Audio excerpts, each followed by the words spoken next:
All right, ladies and gentlemen, welcome one and welcome all. Sioux City East, the backdrop for our Class 4A, 3A conference battle here tonight. Doubleheader action as we have the Black Raiders of Sioux City East against the Crusaders of Bishop Heelan. Thanks again for joining in, ladies and gentlemen. I'm Andrew Brown, giving you all the balls and strikes, hits, outs, all the fun that will be between these two rivals. And they are rivals at that. A fun one here. It's going to be a blast, so I hope you can join and have some fun with me. And, hey, give us some comments along the way. Give us thoughts, who you're rooting for. Give some shout-outs and more. This is a rivalry dating back quite a ways. So these two teams know each other very well, and we're in for quite a doubleheader battle tonight. Again, as always, please like, share, spread the word, and again, have some fun with us. We will have both games of the doubleheader here tonight. Again, game one coming up in just a bit, but we are in our pregame report brought to you by the great folks at RDA Financial for helping us to bring all the great stuff that we have going on, plus our prospect planner segment where we take you behind the scenes from technology, thoughts, ideas, of course, different pathways to go, events, and a whole lot more with interviews and just a whole lot of good fun. Again, as you look to pursue the college game beyond the field. That's right. That's our prospect planner, pursuing the collegiate game beyond the baseball diamond. So again, we appreciate you coming along, and it's going to be a fun one at that. And I say fun numerous times, and we'll get to that, and we'll continue to say that as we go on, because these two teams, again, they know each other very well. They're two teams that are hot right now, the two teams that are near the top of the respective conference here. Again, it's a conference battle as well as just two teams that are big in the entire state. These two teams went deep last year in their respective runs. Sioux City East just missing out on the state tournament. Meanwhile, the Crusaders, they made it as far as they could in the state title game, falling to eventual champs in North Polk. But not bad to have runner-up status across the 2024 campaign. With that, ladies and gentlemen, let's get right into it. Let's look at both of these teams here, and let's dive into it. Again, our stats, as always throughout the season, powered by the great folks at Casmium Sports. Check them out today, casmiumsports.com. Stats, info, all that great stuff for you. Just head them up there, casmiumsports.com. Again, taking a look at this is a series that's just been back and forth. In fact, the last 6 games, it has gone 3 wins each between these two squads.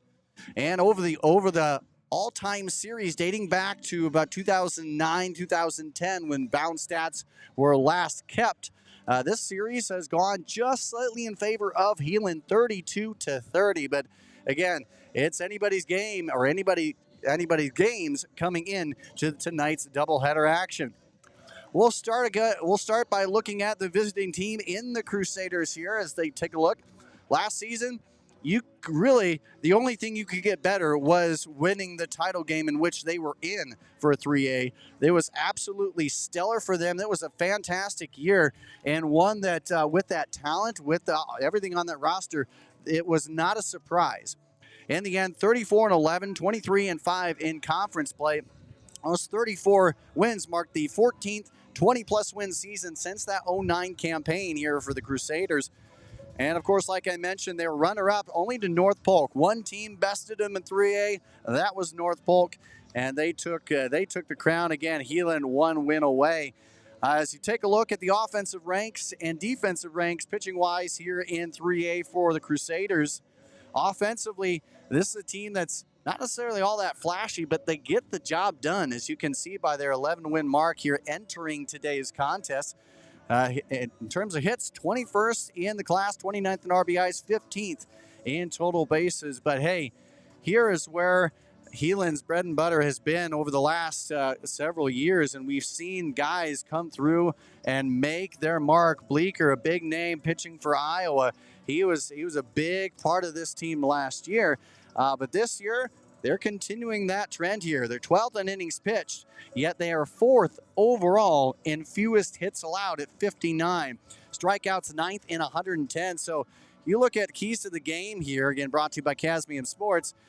it is really keep it defensive, keep it a pitching game, because this is one where Heelan has proven time and time again they can win those. They can win any game, but they are exceptionally well at winning those pitching battles here as well. And why not be very confident in that here? They got Nathan Gaswint in his first year at the Crusaders coming on over, and he's going to be a fun one to watch up for. So make sure to tune in with him, and he's going to be an exceptional talent to see here in this game. On the Sioux City East Black Raiders side, they also had their 14th 20-plus win season since '09 with a 26-14 record. They managed just one win shy of making it to state, falling to Dallas Center Grimes. And you know what? They have responded in pretty much the best way possible. 16-1 entering today's doubleheader battle. They are 14th overall in innings pitched. They are 4th in strikeouts, and in terms of hits allowed, they are 10th overall in the 4A scene. Hits-wise, this is one of the most prolific offenses that 2025 has seen so far this year. Second in the class in overall hits with 156.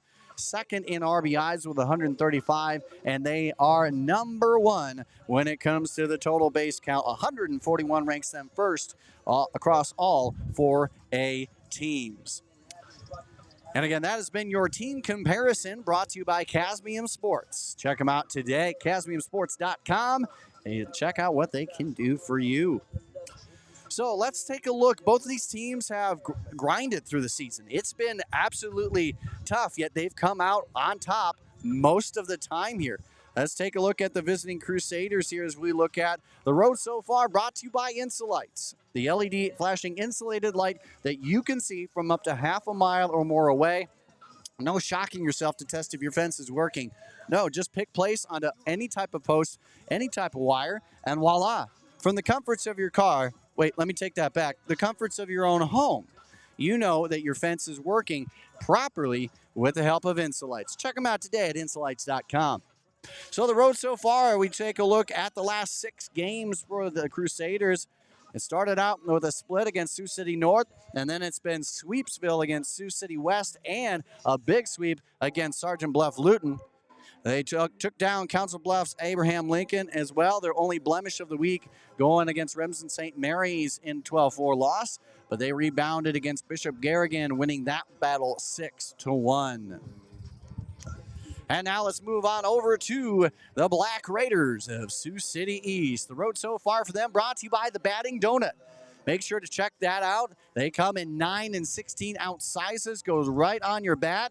It's a fun way to train, get stronger, get more precise. Just have fun with your swing. And make sure to check them out at thebattingdonut.com. Again, 9 and 16 ounces. They have blue and they have pink options. So blue and pink donuts. Fun, right? But again, only for baseball bats. Check them out today at the Batting Donut online. Hey, looking at their road so far, the last 6 games, we all remember their big win against Johnston, taking down one of a perennial power here. That was 6-0. And what a pitching performance, what an overall performance for this Black Raider squad in that battle.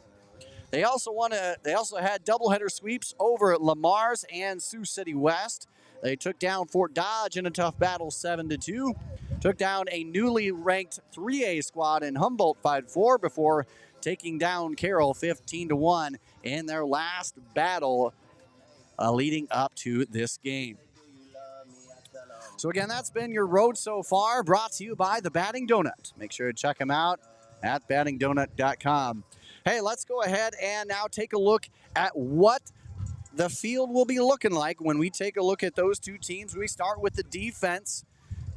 And as you take a look at the Crusaders right here, their defense is going to look like this. Nathan Gaswint, he has proven with 30-plus strikeouts that he is ready for the 3A competition and can excel there. Peyton Erickson behind the dish. Charlie Van Drager is doing the duties at first. Jonathan Hope at second. Hunter Wahab is doing the duties at short. The speedster getting the chance to knock him down and absolutely rock it there at the shortstop. And then Carter Beck doing the duties at third. And the outfield left to right, Jack White, Carson Fitch, and Ethan Erickson will be the defensive look for the Crusaders here in this one. And now we move on over to, we'll look at the Sioux City East Black Raider defense. Bodie Calling doing the duties on a pitching battle here for sure. He's rocking it on the mound, and then Logan Cherkos will be doing the duties behind the dish. It'll be Jack Steeler, the prime guy for this Sioux City East squad, leading the Class 4A ranks in a number of categories here. He takes first. Lincoln McCaffrey stands at second. Still had that bruise from practice in which he shot one right up. You know, again, you got to be aware of a guy like Lincoln McCaffrey. He can spray it all across the yard. Kyle Jepson, the talented shortstop, he's placing himself again at the number 6 spot. At the hot corner, Kason Claiborne will be doing the duties at third. Dane Milton in left, Chris Ford in center, Quentin Ashcraft will be doing the duties in right defensively here for the Black Raiders. Again, that has been your defensive look, brought to you by the Log Cabin Greek Steakhouse here in Galena, Illinois. Make sure to check them out for great food, great atmosphere. You don't want to miss out. Check them out at Log Cabin online. Now let's take a look at what the batting order is going to be looking like for these two squads, and we're going to start here as we look at Sioux City East, the home squad. It'll be Cal Jepson getting his chance to do some leadoff opportunities here. He'll be leading off, and behind him, the powerful Jack Steeler. Kason Claiborne not only at third, but he's in the number 3 hole, followed by the pitcher in Bodie Calling. Logan Cherkos will be up next in that number 5 hole. He'll be followed by Lincoln McCaffrey. And then we got more of the outfield in Chris Ford, Dane Milton, before Brody Hanks will take part in the second leadoff spot. He'll be in the number 9 hole as the DH for the Crusaders. And now let's go ahead, take a look at the visiting Bishop Heelan Crusaders here. The Black Raiders we just saw there. Crusaders looking like this as Coach Osborne stepping on out. Wahab doing the duties he'll be leading off. And what you want is that prototypical leadoff guy who can just get on base, make it happen, and cause havoc. He's done that. Carter Beck will be in the number 2 spot. Caleb Lefevre, DH in here. He'll be in the number 3 hole, followed by in the cleanup spot, and Ethan Erickson looking for that home run record. Again, he was third in the single season home run record last year. And of course, Wahab, as I mentioned here, he's looking at that stolen base record as well. They could inch a little bit closer here, both of them in this mark. And of course, Charlie Bandrager doing the duties at first, wearing number 33. He'll be up next. Peyton Erickson will not only be behind the dish, he'll be rocking it in that, in that 6 hole. And then Jack White up next, Jonathan Hope, and followed by the second leadoff man, Carson Fitch, doing the duties in the number 9 hole for the Crusaders. So again, that has been your starting lineups here, brought to you by the Log Cabin Greek Steakhouse in Galena, Illinois. I urge you, check out what they've got going here. And truly, Log Cabin is an exceptional place. And I guarantee you guys, not only is it just fantastic food, but the Log Cabin Greek Steakhouse, they know how to put on a great atmosphere. It truly is something that go there, go to Galena, relax for a while. Once the season's over here, head on over there, enjoy yourself, and you can't get any better food than at the Log Cabin Greek Steakhouse. They help provide us all the views that we have here today. And let's go ahead and take you through all of those views, as we'll go ahead and give you, this is on top of the fence view. And of course, going from there, right behind the home plate, and of course, right where we are as well, rocking it here on a somewhat windy day, but hey, we're having a lot of fun alongside it. So again, keep up with us, have fun with us, and hey, give us your comments, thoughts, and more. Again, this has been your RDA Financial pregame report. RDA Financial, they're not only money wizards, man, they know how to help you navigate what's a tricky situation already, but they're in your community. They help bring us a prospect planner each and every week, and hey, they can help with a whole lot more than that. Make sure to check them out on wherever. They're on social media too, so check them there. Check them out online. Hit them up today. All right, ladies and gentlemen, let's go ahead, and we're going to take a slight break here. When we come back, though, hey, Don't go anywhere. There's a whole lot more action and a lot of fun to be had. We're going to get this game kicked off right after this, right here on the IA Baseball Network.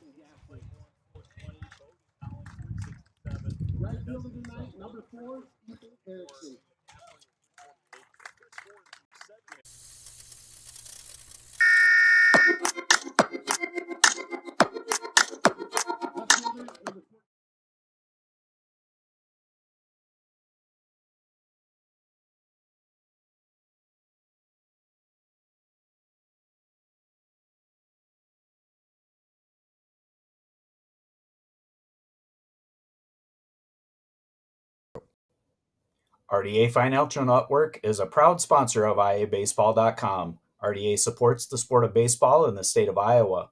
We believe the game of baseball promotes many values such as hard work, determination, and teamwork, values that matter on and off the baseball field, and values that we demonstrate to our clients every day in our offices across the country. RDA provides financial planning and wealth management services to our clients in 6 communities in the state of Iowa. RDA Financial Network is an SEC-registered investment advisory firm. RDA advisors may offer securities through United Planners Financial Services, a member of FINRA and SIPC. United Planners is not affiliated with RDA Financial Network nor IABaseball.com. Please visit RDAFN.com to find an RDA advisor near you.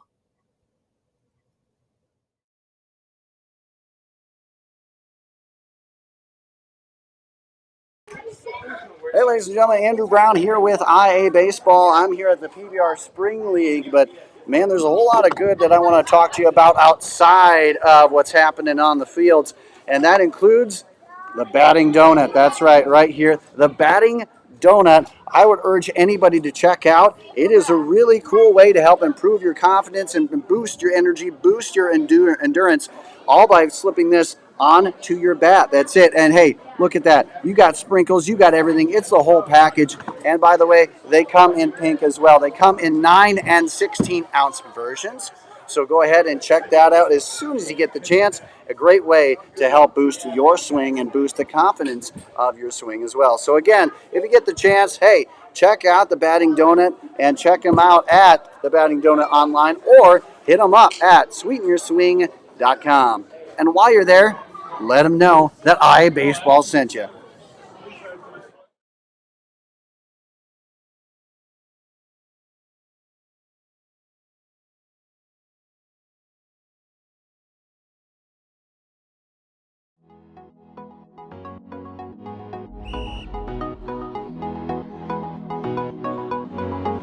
I remember personally when I was young watching the guys that were playing sports, basketball, football, wrestling, whatever it was, when they were in high school and just thinking, how great they were and just wanting to be like them when I was older.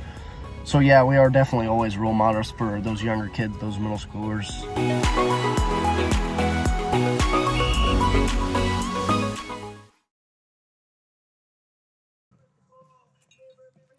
All right, ladies and gentlemen, welcome back into the broadcast. Andrew Brown getting us ready as we are nearing what is going to be a very exciting doubleheader. These two teams, again, very close in the all-time series. The Heelan edging it 32-30, but man, it's such a back and forth. Again, each of the last 6 outings, these two teams have gone, 3-3.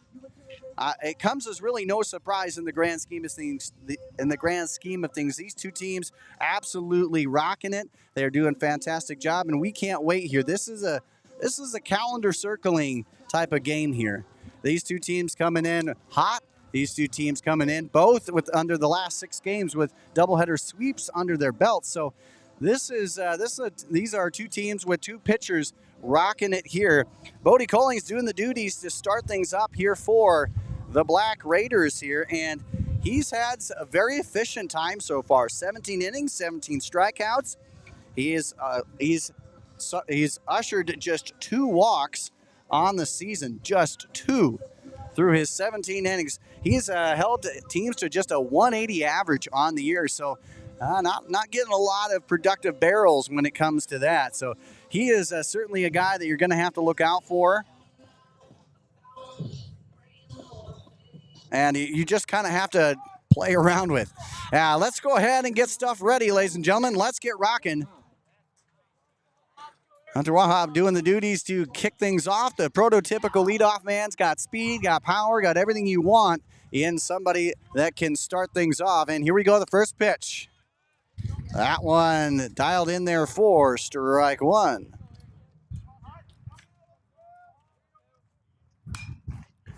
That one fouled back there, and so we go now 0-2 the count to start things off.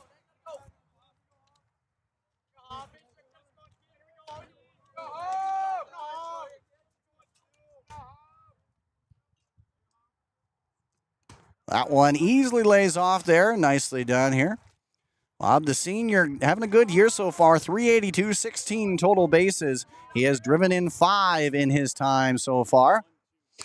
And he hits that one out. And just glad it didn't land here.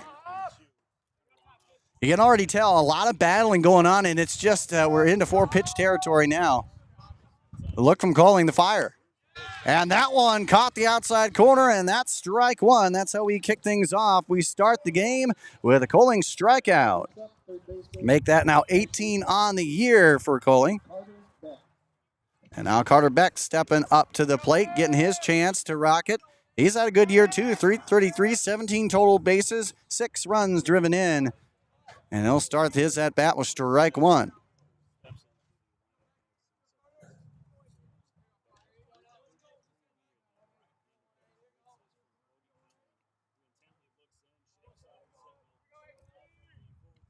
Next pitch, that one sails a bit high on him. That will even up the count here at 1 apiece.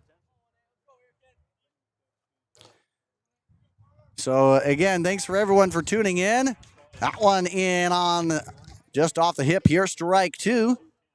Defense playing normal. Honestly, with both of these offenses, they can give you anything, really. That one will keep them there. Just got enough of it to keep rocking. Beck sporting kind of a maroon type reddish bat, kind of a cool look to it there. He swings through that one. Calling early on in this one puts up 2 strikeouts for the first 2 outs. And now we get the DH and Caleb Lefevre up at the plate. We've seen him already leave the yard twice this year. Man, we knew him prior for his really strong pitching ability, but man, has he come on strong with the bat here. It is a big frame, hard to get out. And you try and maneuver around that zone as much as you can, but man, does he find a way to hit it anyway. That one gets away. That'll be ball 2.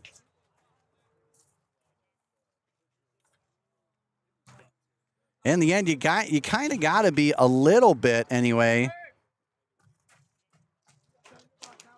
You got to be a little bit careful with him because, I mean, he's already proven he can leave the yard. That one on a flare out there to left field. That one's taking him back farther than he expected. That'll go off the wall now.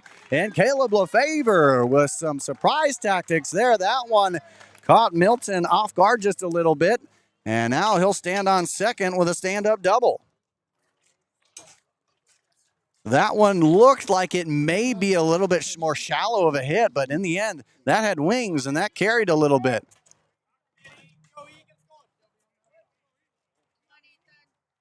Doing the running, again, Caleb Lefevre on as we get rocking and rolling here with Ethan Erickson.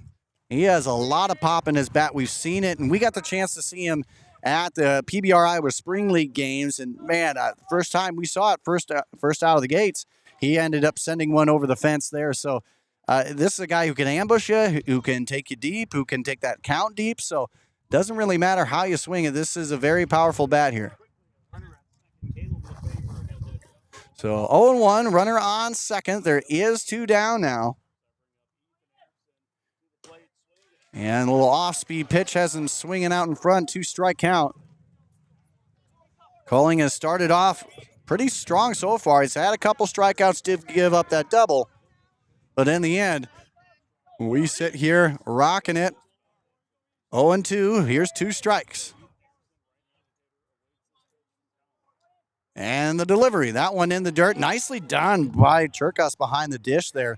That was a hard pick play, but he ends up making it look easy. And in the end, Lefevre stands pat at second. in a game where 90 feet means a whole lot, you got to imagine that could have been a big move there. So again, on the season, it's been pretty good for Erickson, who leads the team with 28 total bases, 9 runs driven in, has a trio of home runs under his belt. The 1-2 to look to fire, tries to paint the outside black, but we evened it up now at 2-2.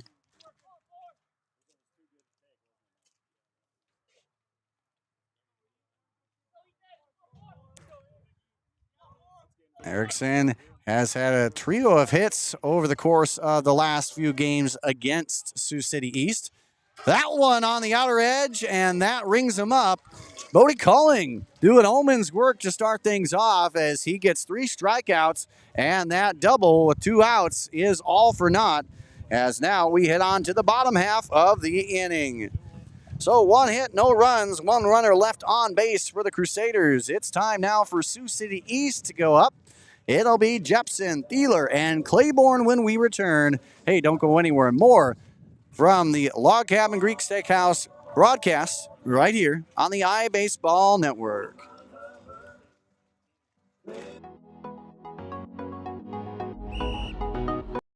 Hey everybody, got something special for all you electric fence owners out there.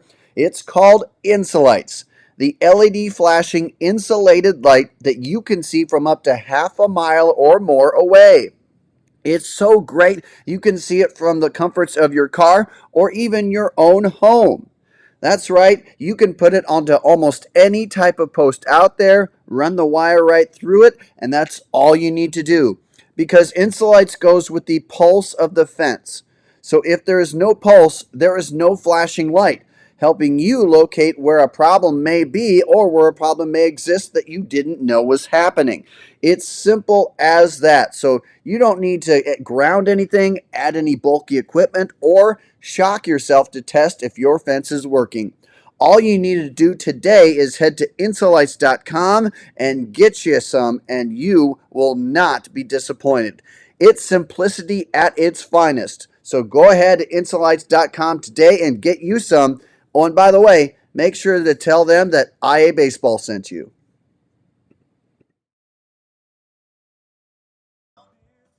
All right, ladies and gentlemen, welcome on back. It's the bottom half of the inning, and we're getting rocking here.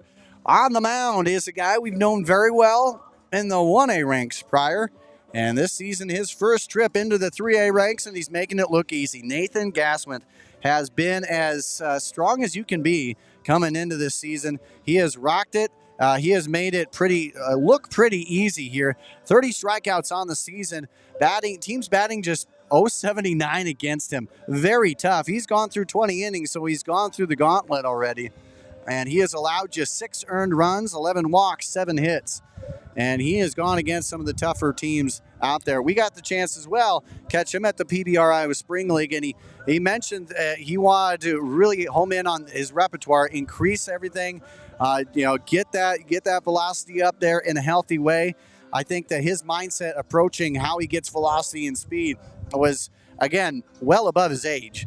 So this is a kid that has a good head on his shoulders, and again, the way he talks, the way he speaks, the way he interacts and carries himself, you would think he's in his 20s, but certainly he has done a great job as a high schooler mentally. And I think as anybody here, he's prepared just on the other end as Bodie Culling is. So let's get rocking, ladies and gentlemen, with the Sioux City East Black Raiders here as we take a look. And again, Cal Jepson doing the duty to start off, the total base leader for this squad, 42 entering today's battle. First pitch he sees, he rocks it, and he'll send that right into the outfield grass in right field, and that's how we will start the bottom half of the inning. Cal Jepson with a single there.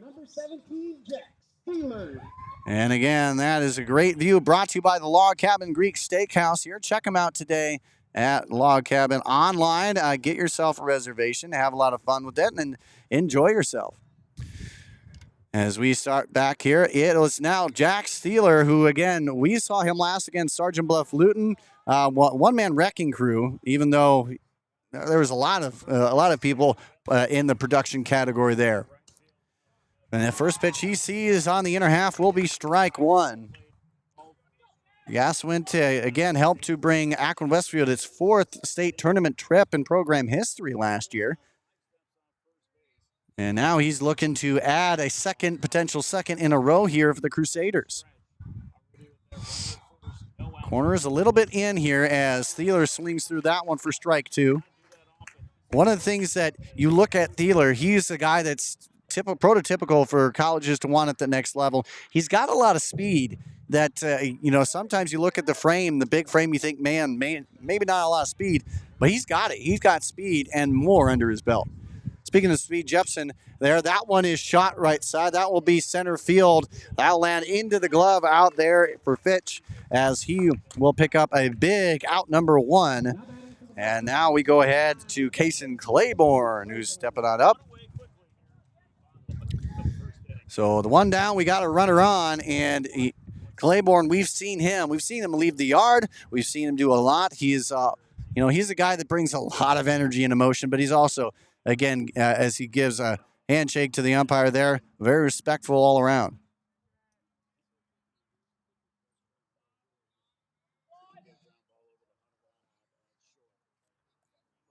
Gaswint from the stretch will look. He'll fire. He'll nail that one in there for strike 1.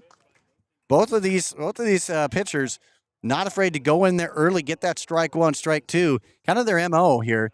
And as we take a look at Sioux City East, jumping on, kind of like if it ain't broke, don't fix it kind of mindset.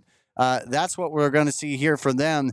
This is a squad that has been absolutely stellar with the bat. Again, one of the best in 4A, but they find a way to jump on teams early, a.k.a., again, Cal Jepson there to start things off with the first pitch single. But again, that's where we stand here. And this is going to be, if you're going to go up against Gaswint, that's what you're going to need. That one's a little high and tight. Some chin music there for Claiborne. And Claiborne also, again, I'll say pretty good for almost everybody who is in any of these lineups here. Claiborne, just a sophomore, 37 total bases, 21 RBIs to one of the team leaders in that category. He has a pair of home runs as well.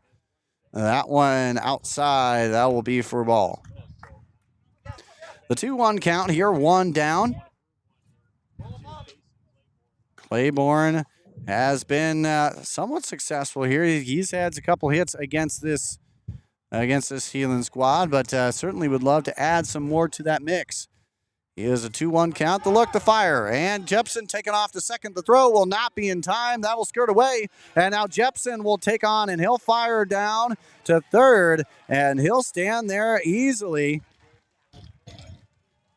Nicely done there, wreaking havoc onto the base pass. So a quick jaunt from first to third, and now we go up have a runner in scoring position here with 1 down here for the Black Raiders. And a 3-1 count here to the number 3 hole man in Kason Claiborne.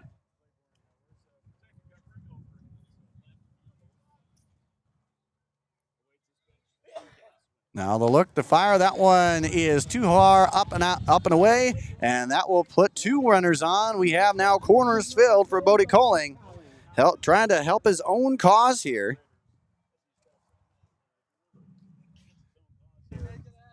Claiborne officially picked up his 15th walk of the season to lead the Crusaders. Now as Erickson gives the signals behind the dish here, you got to think that there might not be an actual throw to second there. In the end, the arm is there, but we got a lot of speed over there at third. The empty count. But look, the fire. The runner taken off from first. There will be no throw. Stolen base credited here to Claiborne as he will now stand at second. But again, we have 1 down. And a chance for the Black Raiders to get things rocking here early. Nearly a quarter of their runs have come in the first 2 innings of the season so far. So they have been early offense, and that's what they're looking to try and do here. The 0-1 delivery, that one in the dirt. Nice pick there, as now we've evened it up at 1-1.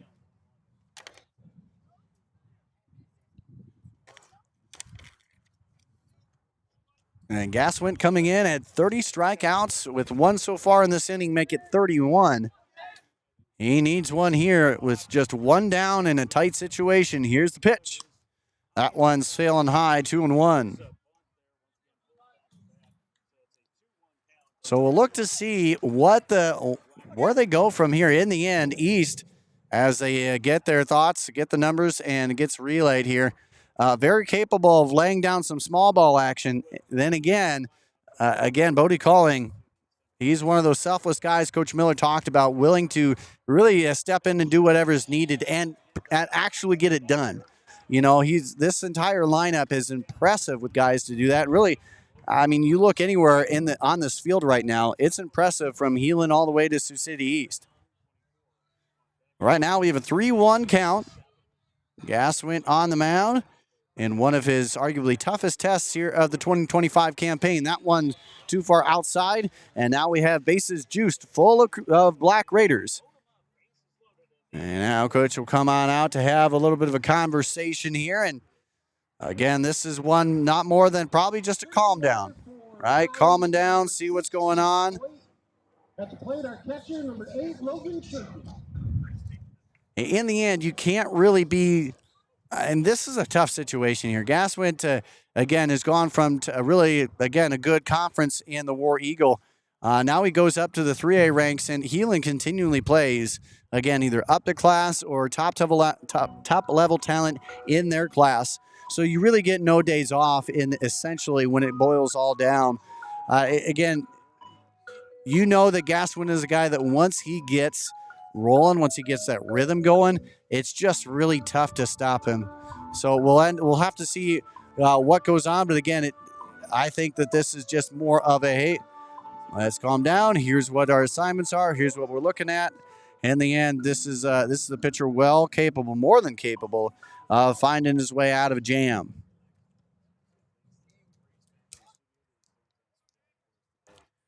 Again, we have the lineup set in the cameras brought to you by the great folks at Log Cabin Greek Steakhouse here. Again, we're on top of the fence here for this one, giving you quite the view of right field there.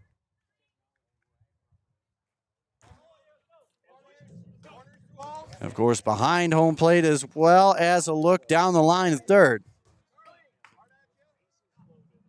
So here we go, bases loaded. Bodie Calling and did his duty there as he drew the walk, and now Logan Turkus, he's got a chance to blow this one wide open here. That one gets sent high. That will be stuck in the infield. Coming on, we'll be hoping he'll end up watching that one into his glove, and a big one at that, because now it's a lot easier to tightrope out of danger here for Heelan as Turkus goes down on the pop out.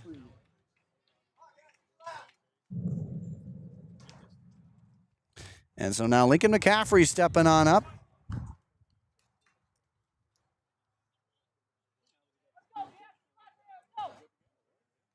An empty count here. Again, bases loaded. One hit will at least score one, if not two.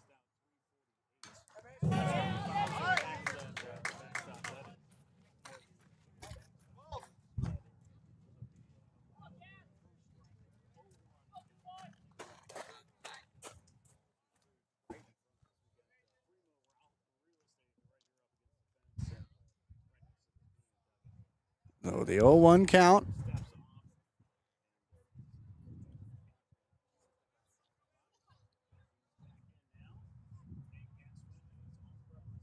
Gaswin still, again, looking for another strikeout. Has one already in this game.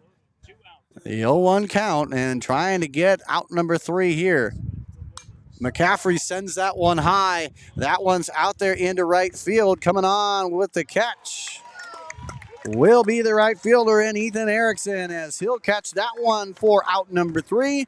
And the Crusaders tightrope out of danger with that one. It remains a scoreless ball game, folks. Hey, another inning coming on up after this. Don't go anywhere. We're right here on the IA Baseball Network. Hey, everybody, got something special for all you electric fence owners out there. It's called Insulites.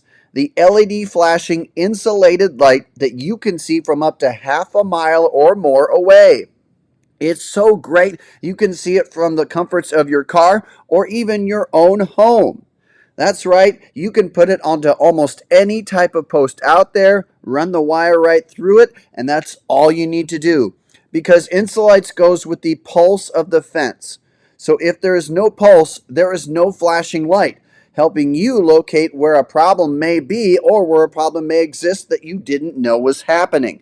It's simple as that. So you don't need to ground anything, add any bulky equipment, or shock yourself to test if your fence is working.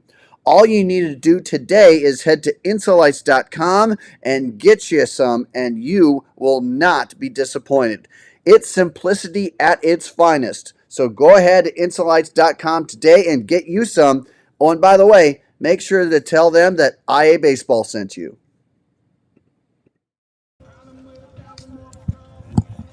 All right, ladies and gentlemen, welcome on back into the broadcast. Andrew Brown here, giving you the balls and strikes, hits, outs, everything in between. We keep on having a fun time here in Sioux City, the home of the Black Raiders here. As we keep on rocking here. Thanks again for tuning in, ladies and gentlemen.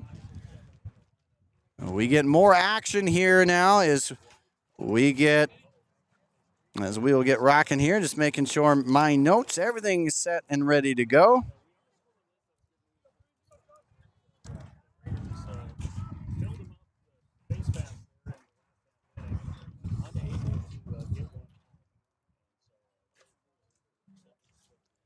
All right, so as we go ahead, we get Charlie Vandrager up at the plate, and he shoots that one, and an atom ball to Jack Steeler. That one, Steeler did not have to move one single solitary moment for that one. That one right at them, and that, we call him an atom ball, and that is a line out for out number one. Now Peyton Erickson up at the plate, takes a look at strike one.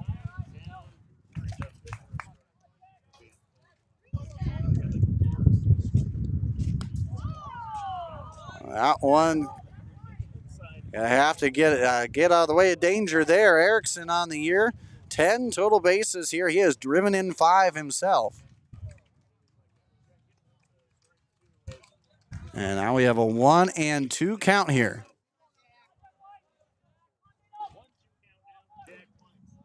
Coling already with a trio of strikeouts, and that one, a little blooper out there to center field. Will it come up? It will indeed, as Ford with some good legs. Again, Ford was in the state track meet, and you can tell there has got some speed as he captures the out for out number 2, a quick out number 2 at that.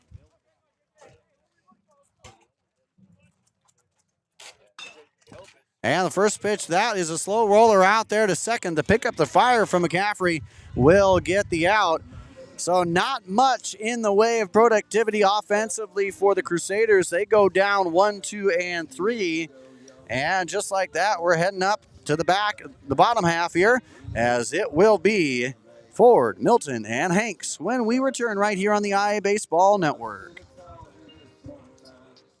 Hey everybody, got something special for Hey, ladies and gentlemen, Andrew Brown here with IA Baseball. I'm here at the PBR Spring League, but man, there's a whole lot of good that I want to talk to you about outside of what's happening on the fields, and that includes the batting donut. That's right here, the batting donut. I would urge anybody to check out. It is a really cool way to help improve your confidence and boost your energy, boost your endurance, all by slipping this onto your bat. That's it. And hey, look at that. You got sprinkles, you got everything. It's the whole package. And by the way, they come in pink as well. They come in 9 and 16 ounce versions.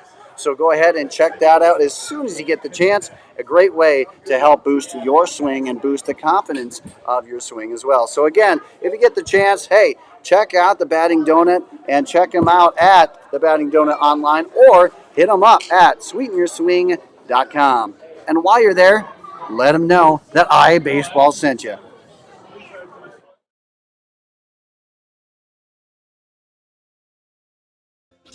Hey, welcome back, ladies and gentlemen. This broadcast brought to you by the Log Cabin Greek Steakhouse in Galena, Illinois.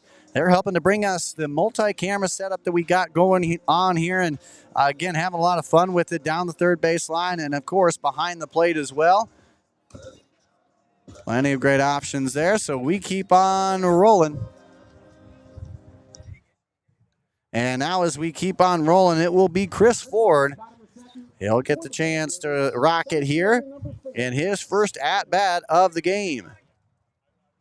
Ford so far has a .412 average, rocking so far, 18 total bases, 11 driven in.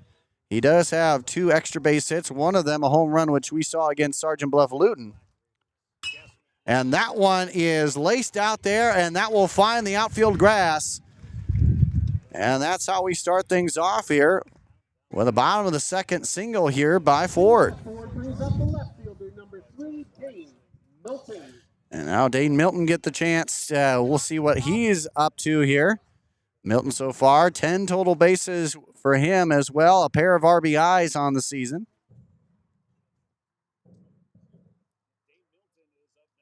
And he looks and lays down the bunt, pulls it back.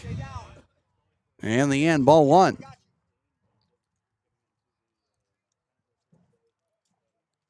And Chris Ford, a very speedy guy onto the base pass here, already has 4 stolen bases this season. Very capable of going the distance here. Gaswin has to go from the stretch. Bunt attempt laid down. That one will hug the line in fair territory. The only play is to first, so the sacrifice bunt is utterly successful. Gets the runner over there into scoring position here. So Milton will be credited with the sac bunt. And now as Ford stands on second, Brody Hanks getting his chance to rock it here. He's the DH for the right fielder in Quentin Ashcraft. So 1 down, they've traded an out for a runner in scoring position, and here we go. The look, the fire. That one goes too far inside, and he'll be wearing that one all the way to first base. It'll be 2 runners on and 1 down. And with that, we go right back to the top of the lineup here to Cal Jepson, who singled in his very first pitch up. Later was stranded with a bases-loaded situation at third, however. So Jepson, again, one of the leaders in total bases on the year, looking to add his mark. He has runners at first and second, a chance to try and break this one a little bit more open here. The empty look. And now the fire home. A good heater finds its way belt high in the zone here, 0-1. Hey, make sure to check out our broadcast from Target Field. That's right, we'll be in Target Field on Thursday. Clarion Goldfield Downs against Bishop Garrigan in a battle there. To a mark there. This will be a fun battle. We'll be there right after the Twins game. So you'll be able to catch that right here on the IA Sports YouTube page. However you can consume it, great. Take it in. We will be live from Target Field coming on up. Again, that will be on Thursday.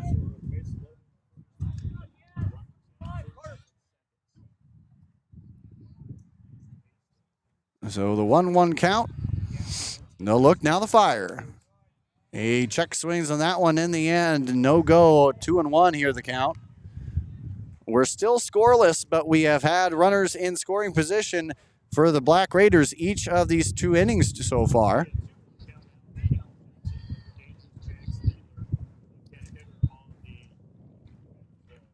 Again, a little bit of a windy day out here, but again, perfect for baseball as we get rocking here. That pitch gets sent high. That's a rocket out there to center, taken back, and that'll be off the wall. That'll plate 1. Coming around home is Ford, and now coming around home will be Hanks, and the throw is way offline.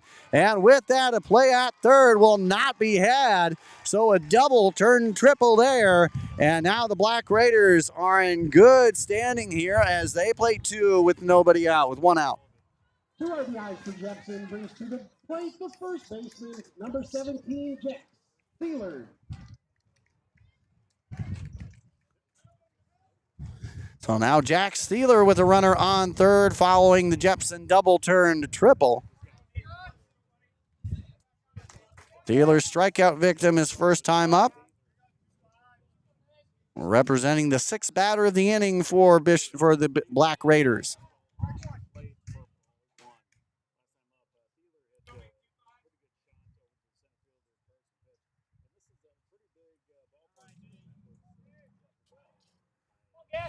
And the 1-0 count. Now the look from Gaswin to fire. That one finds its way in the zone, evens it up at 1 apiece.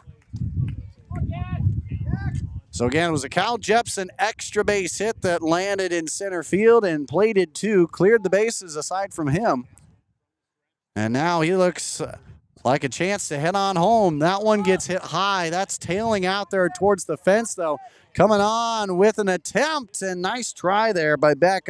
Unfortunately, couldn't grab it on the run nearing that fence line, and that'll just go for a loud strike 2. Again, 2 heated rivals going at it here. Game 1.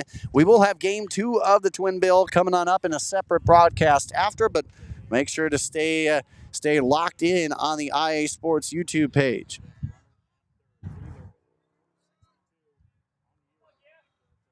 The 1-2 delivery. Here's the pitch. That one's sailing high on him, 2-2.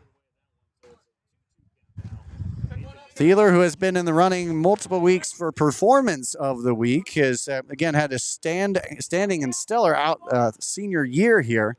The Kirkwood commit rocking it here in 2025. He'll send that one right side. That one's going deep. That one has wings, and that one is off the wall as well. The wind sent that one back just a bit. Jepson will make his way all the way back. And there's a leg kick from Jack Steeler, who plates one more. It's a 3-0 ball game.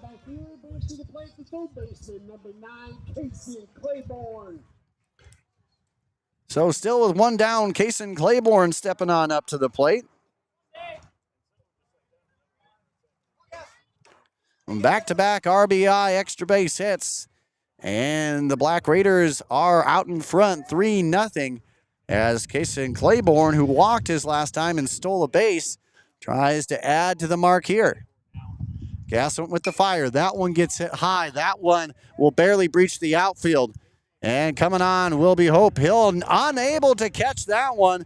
That one kind of whipped around with that wind. It was a hard one to find, let alone catch. But in the end, that one will fall down into the grass, and we will have now runners at first and second.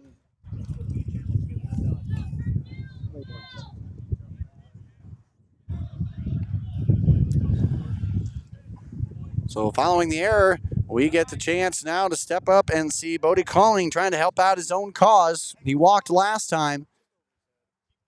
Anything would certainly benefit here. That one gets in there for a strike.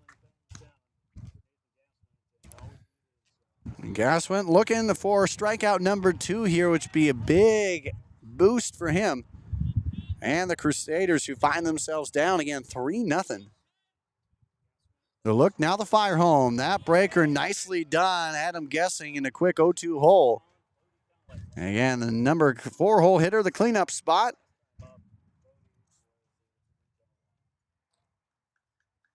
Representing the 7th batter of the inning here for Sioux City East. And in the black uniforms and white pinstripes, orange lettering and numbering.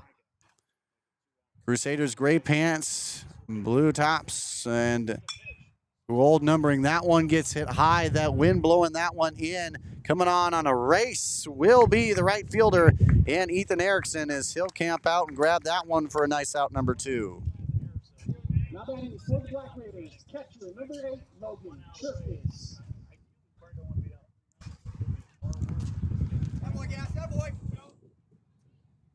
So again, this is one of those where, yes, you are up in this one. You do have an advantage here, but in the end, this is certainly not a safe advantage here, up 3-0, but certainly a great start.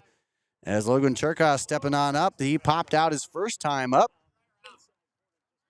Would love to try and get something going here as he sees an inside corner pitch go for ball 1. So again, we got Heelan at second, as he was one of two individuals along with Cal Jepson to strike an RBI double.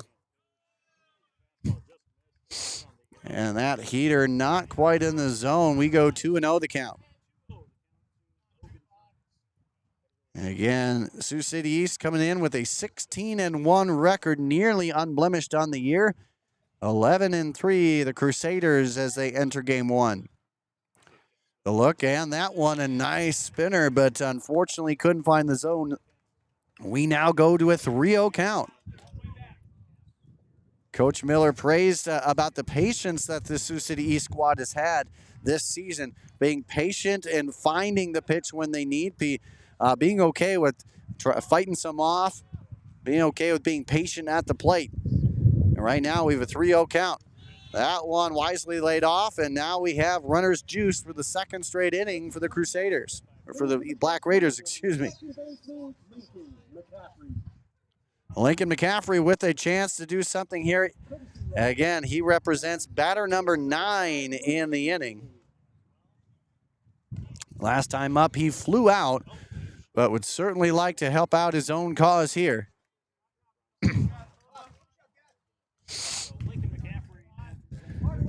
So again, runners all over. And a chance to do something here.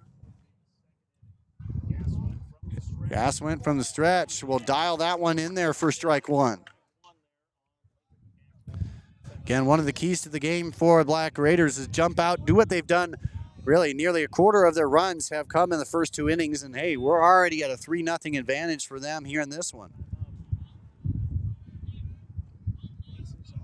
Look, now the fire. And that one will be shot out there into right field, and that will hit the grass. Heelan will come around to score. So will Kason Claiborne. And a 2-run single here for Lincoln McCaffrey as he keeps the ball rolling here. 2 more come across the plate. It's a 5-0 Black Raider advantage. To the plate, the center fielder, number 4, Chris Ford. And now following the 2-run single, we once again continue the inning as we bat around the owner, Chris Ford. He stepped up. Last time he came up, he singled and later came around to score.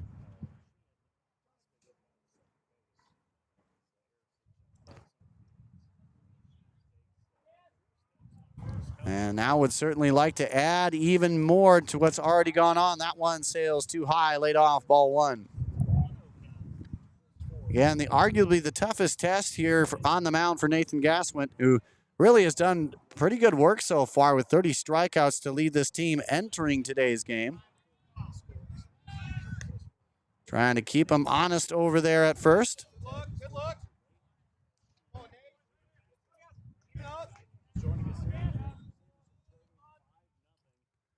So a 5-0 advantage early here in this one for the Black Raiders. And that one gets shot and will pick up on the hand by Van Drager, and nicely done on the play. Gaswint will cover the bag for out number 3, but not before Sioux City East has batted through the lineup. Now they have a 5 spot in the second, giving them that 5-0 lead. Hey, we'll be back. We'll give you more with Bishop Heelan's chance to answer when we come back right here on the IA Baseball Network. Hey, ladies and gentlemen, Andrew Brown here. RDA Financial Network is a proud sponsor of IABaseball.com. RDA supports the sport of baseball in the state of Iowa. We believe the game of baseball promotes many values such as hard work, determination, and teamwork, values that matter on and off the baseball field, and values that we demonstrate to our clients every day in our offices across the country. RDA provides financial planning and wealth management services to our clients in 6 communities in the state of Iowa. RDA Financial Network is an SEC-registered investment advisory firm. RDA advisors may offer securities through United Planners Financial Services, a member of FINRA and SIPC.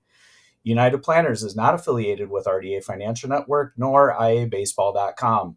Please visit RDAFN.com to find an RDA advisor near you.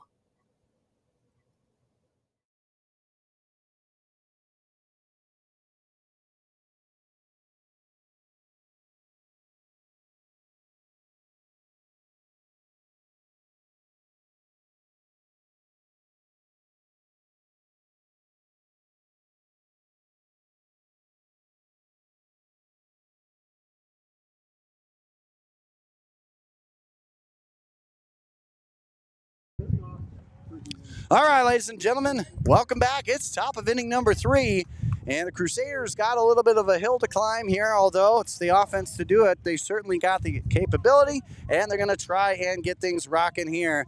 And they're going to start off with the 8-hole man, Jonathan Hope.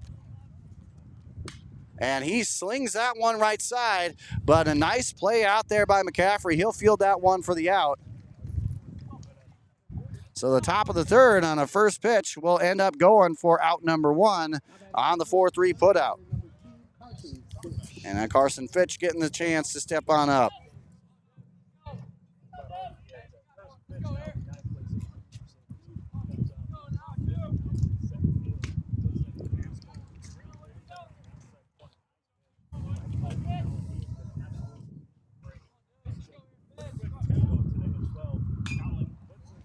And that one gets one drived into it. That one will be in the infield. That'll be in play, I should say, as that gets rocked for a single here. Nicely done from the 9-hole man in Carson Fitch as he will single. Bringing up the top of the lineup, Hunter Wahab, who struck out his first time.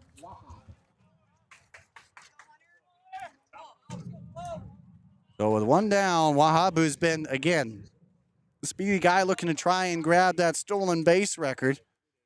Takes the first pitch here from Calling, who's been pretty effective, and wisely lays off that one 1-0. So again, this is not only a very heated matchup, it's game 1 of the heated matchup between these two squads. We'll have both here for you. That one dialed in there for the strike, nicely done. Again, from Sioux City East High School, that's the backdrop for this battle here tonight. A fun one, and hopefully you're having a lot of fun at home enjoying this. Wisely done there to try and keep the runner. Most of this Crusader lineup has ability to really book it, and it's really hard once this Heelan squad gets going. Again, really hard to kind of calm them down defensively. So again, if you are Sioux City East, really keep it rolling, but both offensively and defensively, which they've done so far. That one tried the upper corner out and away, but no go, says the man behind the dish.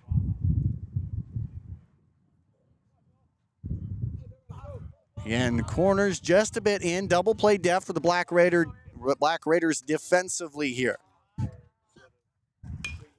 That one right back from whence it came. Double play attempt there, but no go. A mishandle out there at second, and in the end, all runners will remain onto the base pass here. Both teams slapped with one error so far here in this one, as we now continue on with Fitch at second, Wahab standing at first. And Carter Beck getting the chance, stepping on up to the plate. Last time up, he was a strikeout victim as well, but looking to change the tides here with 2 runners on, 1 down. A prime opportunity here for the Crusaders to get back into this one. Calling, though, I got to tell you, he's been fun to watch here on the mound already. He has been fearless against a lineup that can, we saw it last year and this year, that can make teams look pretty silly. So 0-1, here we go, and we start again at bat number 2 for Carter Beck. 0-1, strikeout under his belt. Looking to change to the tides here. Now the look to fire. That one hits high, and that will be over our head here, as that will be for strike number 2.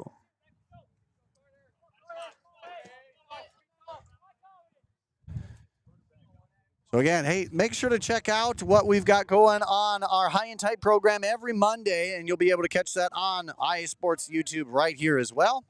That one in the dirt, wisely lays off that for 1-2 count. We gave out our performance of the week. It's one of the first things we do right out of the gate is our performance of the week. So make sure to head on over to IA Sports YouTube and see who is our performer of the week. Both these teams have had a number in the mark here. That one gets lifted to left field. That one's bringing Milton back.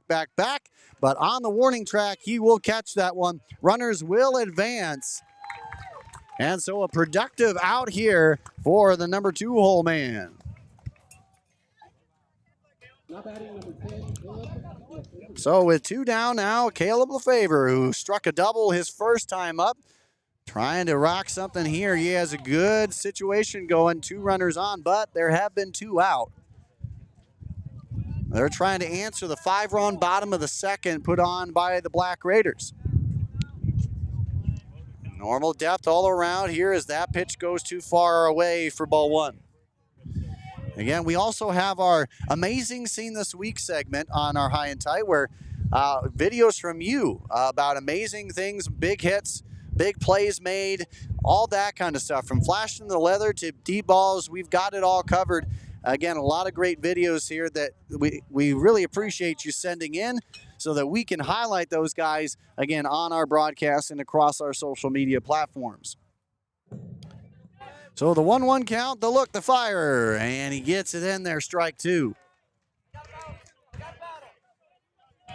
Caleb Lefevre already with a hit here in this one as we bring you our Sky Cam. And back to it, here we go.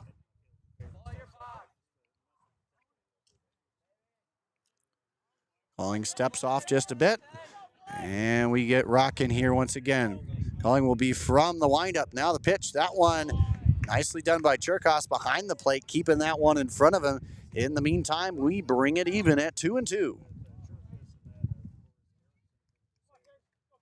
Again, a 5-0 lead for the Black Raiders here.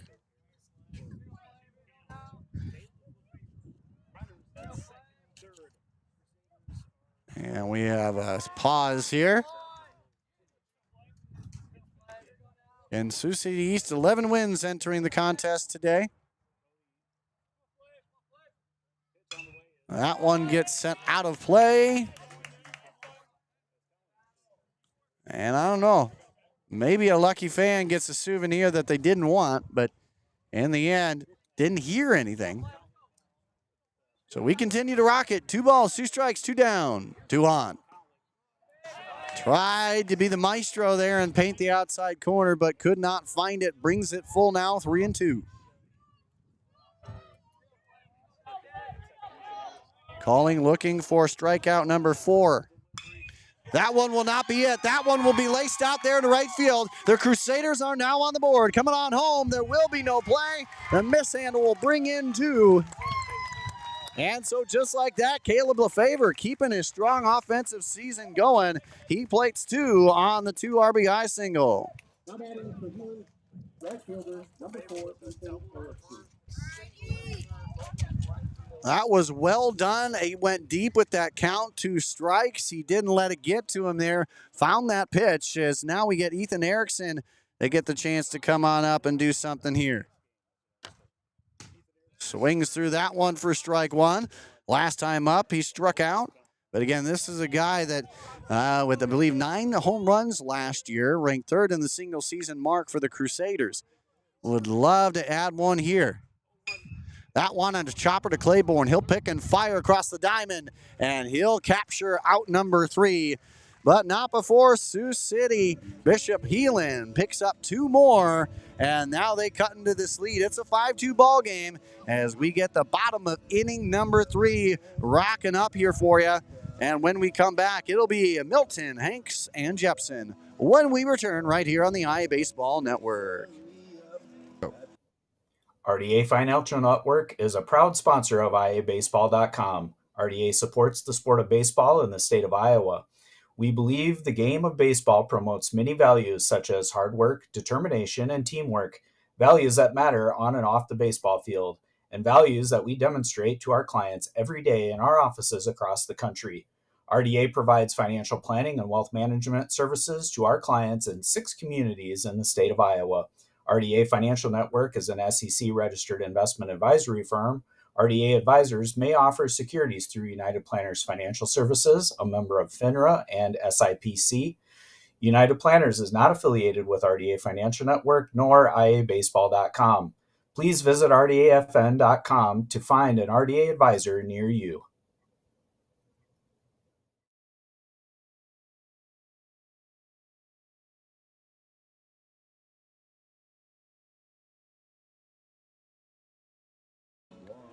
Not only do we have a battle of two conference foes going at it here in the MRVC, but we also have two teams that are ranked in the, again, top 10 in their respective classes here as we go ahead and bring you in the 3A scene.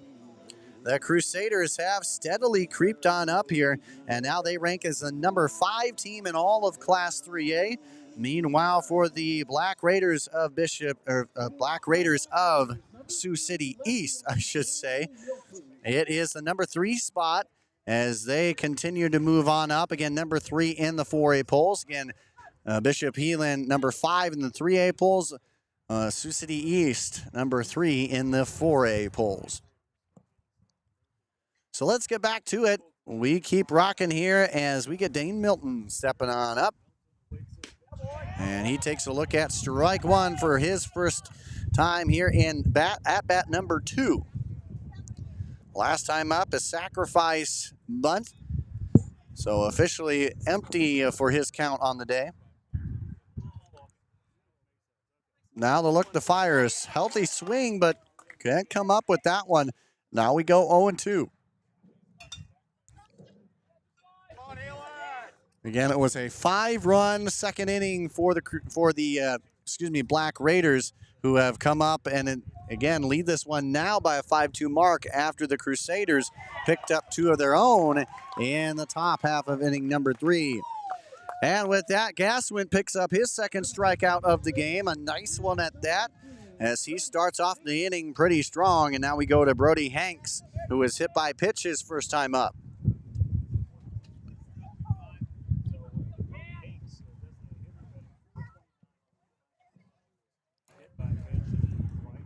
And so again, Hanks getting this chance to get in some swings here. He fouls that one back. 429 on the season, has 11 total bases, 11 runs driven in, has a couple doubles under his belt, extra base wise. And right now he has to battle with an 0-1 count.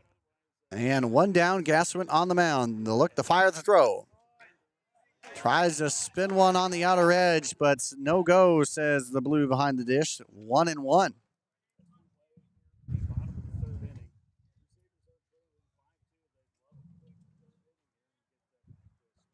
And now the pitch. That one gets on a blooper out there to right. Coming on. It will be into no man's land. The Bermuda Triangle out there in shallow right center field. And hey, how do you answer a hit by pitch? By striking a single there.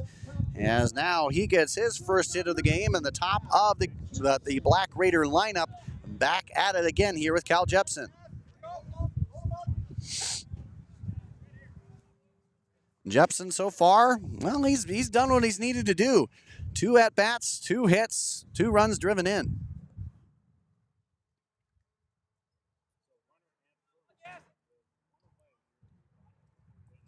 Gas went with the look. He'll fire home. That one on the inner edge just off the belt, and that'll be labeled strike 1.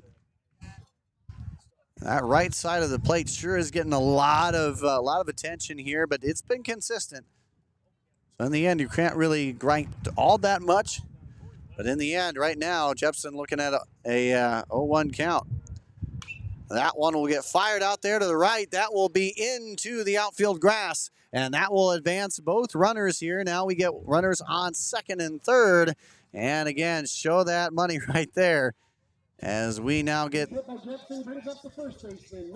runners again on first and second, as we continue to bring up now Jack Steeler to the plate.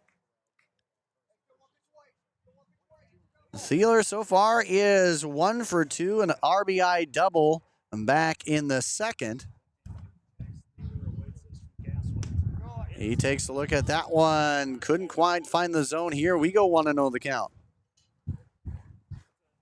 So as always, every Monday we reveal our new updated team rankings, which you can go ahead and catch on Rockfin or all across the IA Sports, IA Baseball social media scene. Make sure to check us out on Instagram, Facebook, YouTube, of course, on Instagram and X, I should say, as well. So at the 2-0 count, Thielen, as we have chronicled before, and Coach Miller has mentioned, loves, thrives on any count, really. A very patient hitter with 2 balls. So 2 ball, no strikes. And now the look. That one tried to catch the upper outside edge, but no go on that one. Thielen now draws it 3-0. And you talk about one of the more patient hitters. Again, a guy that can spray it all across the field, has a 3-0 count.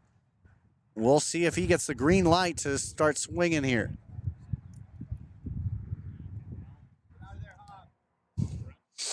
Seven combined runs, 5, as that one gets thrown out into the outfield grass. And Hank will come on over. Hanks will find his way at third now, as the wild throw will plate him on third.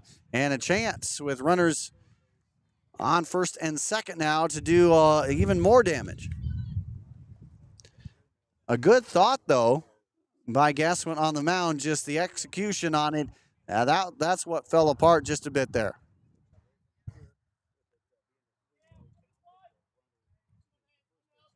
Gaswin trying to put across a strike here. The look to fire. That one looked like a little bit of a sinker that dropped in there nicely. Here we go, 3-1.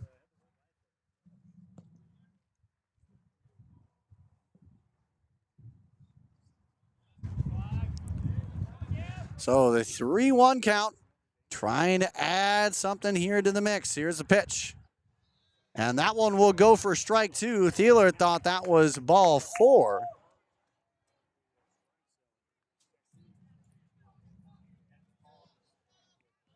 And you know, I will agree, Curbside, that there are some interesting stances here. A lot of powerful stances, though. I will give him that. So to answer your question in a kind of a way there, you know, in the end, I like the stances that I see. Again, Thielen is one of those who had a strong stance. And in the end, he'll be rung up on the strikeout here. That's his second strikeout of the night here. Third overall for Gaswin. And that, I got to tell you, is a very, very big out there. And that'll bring up Kason Claiborne to the plate here with 2 down. He does have runners in scoring position at second and third.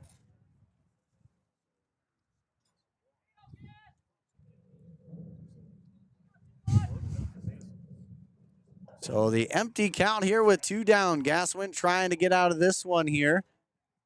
Trying to make it a second scoreless inning under his belt. That one gets fired back here for strike 1. As always, go ahead, like, subscribe, spread the word, have some fun with it.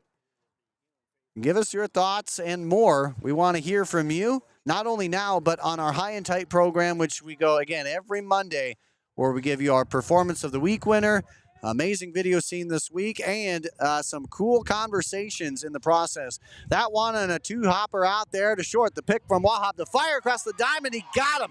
Nice extension from Vanguard as that was, Van Drager, excuse me, as that was a heck of a connection there.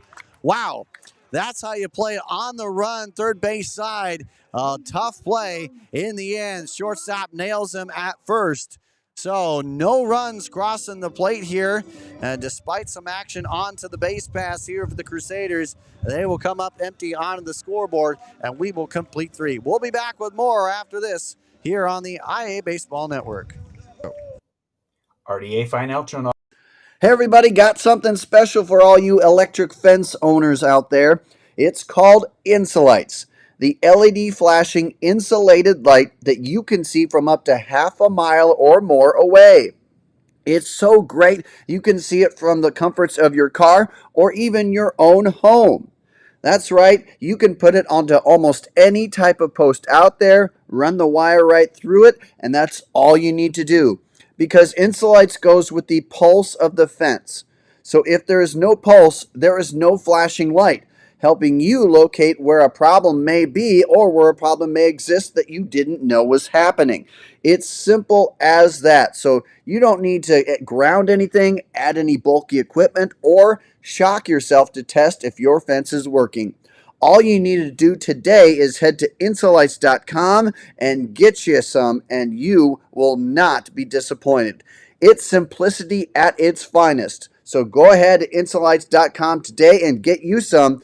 Oh, and by the way, make sure to tell them that IA Baseball sent you.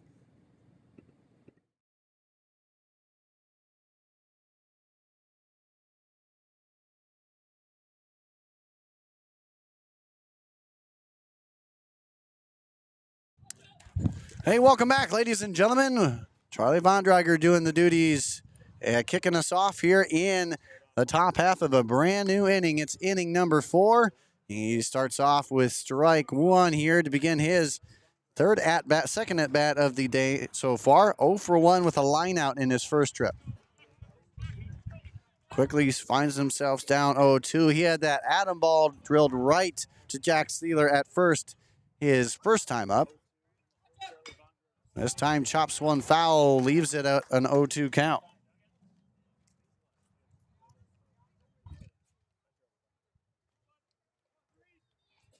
Bodie Calling on the mound and gets a swing through with that one. And that'll pick up his 4th strikeout of the day so far.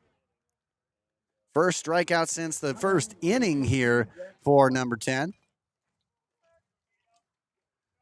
And now with one down, we continue to rock it here with Peyton Erickson, who has flown out to center his first time up. 1-0 the count as he takes a look at bat number 2. Out one, tailing too far outside. And Erickson on the year, 10 total bases, 5 runs driven in. Swings through that one as that will be a strike.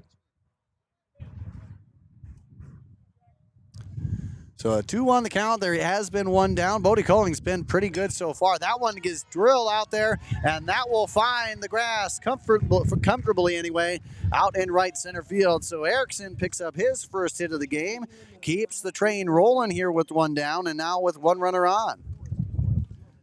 That'll bring up Jack White to the plate. As Jack White, he picked up his first hit.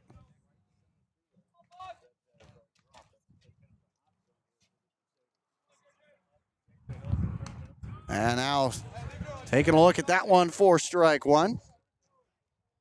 There you go, 5. Here you go, JJ. There you go, home. Here you go, 5. Here you go, JJ. Here you go, 5. Keeping him honest there. Again, White picking up his first hit.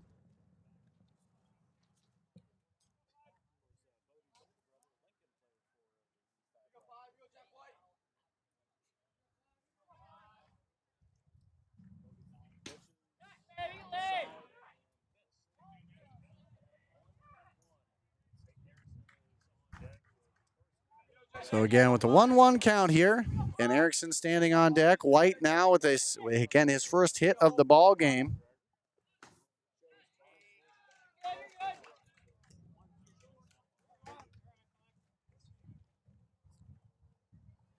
Come on, JJ. Keep going here, 5. Keep going here. Go, 5. Here you go, JJ. And Hope up at the plate right now. Keep honest over there at first base.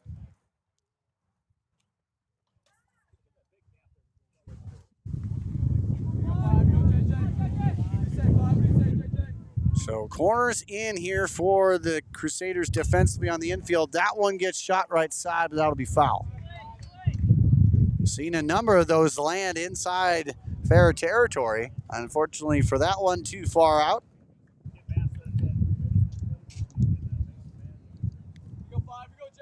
Hope so far looking to grab his first hit in the ball game.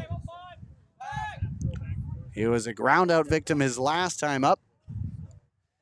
And Jack White with his first single of the game.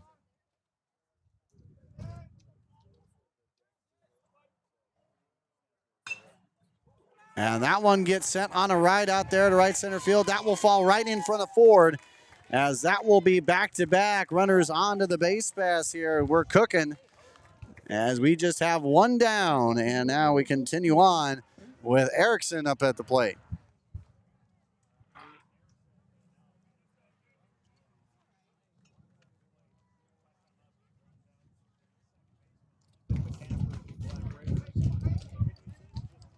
So runners on first and second, a chance for Erickson to get his first hit here in this one. Ground out victim his first time up. And that one will find its way in there just off the knees, strike one. Calling has 4 strikeouts. He has given up 2 runs. He's only given up a handful of hits so far through this point, although 2 in a row has added to a little bit of a, not a stress-free inning. That one right out there, bobbled by Jetson. Pick up and fire across the diamonds, not in time, as Erickson will leg it out. And the legged out single makes it 3 in a row to bring it full of Crusaders.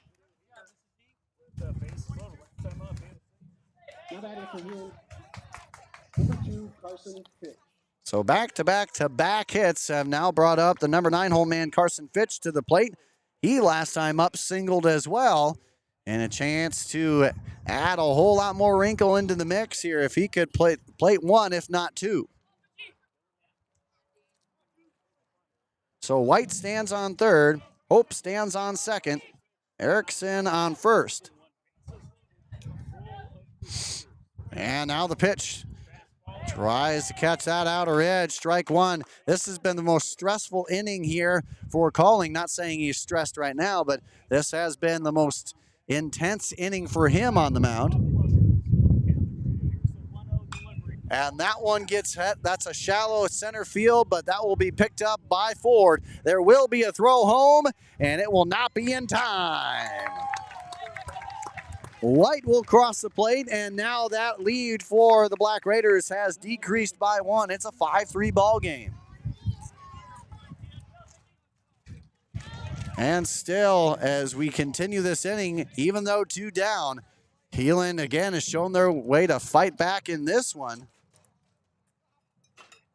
A sacrifice RBI on the docket here for Fitch as he goes route number 2, bringing up the top of the lineup in Hunter Wahab, who is 0 for 1, but reached back on an error in the third. That one's hit up too far out of the play. That will be strike 1. And both these teams right up there at the top of the conference here.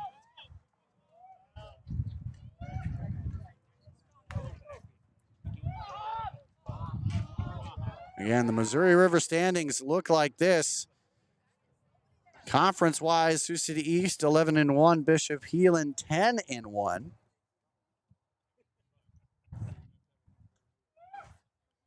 And now the 0-1 delivery. That one catches the outer edge, letter high. That'd be for strike 2. And Wahab looking for his first official hit here in this one. As runner on the corners here, and now runner taken off to second. And you know, why not? As now we get runners on second and third, a chance for Heelan to really get into that one here. And Dylan Knapp doing the duties running on second here for Bishop Heelan.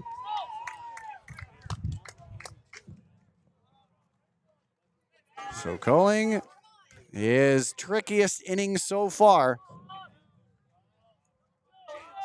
He's got runners on first and second and third. A chance to try and get out of this one though. That one on a long hopper, 2-hopper out there to Thieler. Quick throw over, not in time. That'll be safe. And in the meantime, a run will have crossed the plate, and just like that, Sioux City Bishop Heelan has clawed their way back, a 1-run deficit, and that's how you leg it out. The speedy Wahab will pick up his first official hit here in this one. And now we go back to runners on the corners here. It's a 5-4 ball game. Again, I mentioned it earlier, a 5-run lead, not sufficient. And, you know, Sioux City East knew that. In the end, this is one of those where you just cannot count out either of these teams. Their offenses are too good. There's too much going on. You're just not going to be able to get that effectively if you're going to sit here and think 5 runs is going to be enough. And that's with the pitching that you have on the mound.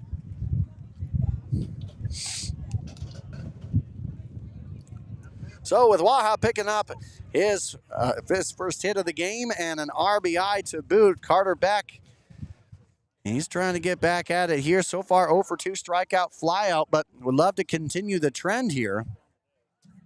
He'll be the 7th batter of the inning. It's been 2 runs having crossed already in this inning for the Crusaders. They would love to add more to that. Calling with his first Rocky outing, first Rocky inning, I should say. Again, he came into this one with 17 strikeouts in 17 innings pitched.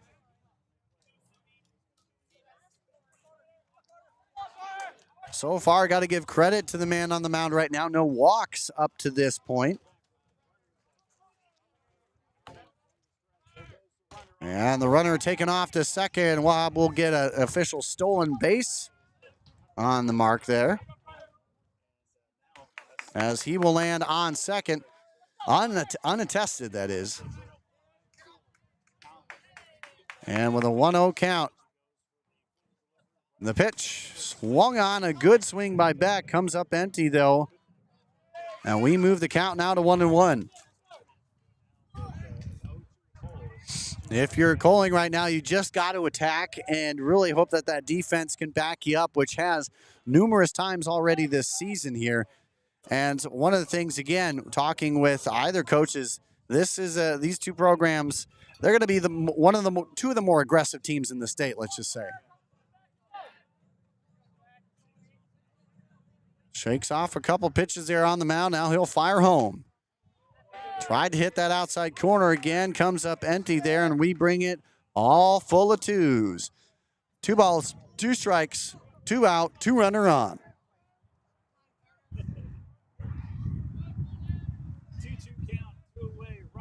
Coling will shake off, and now he'll fire home on this one. The pitch.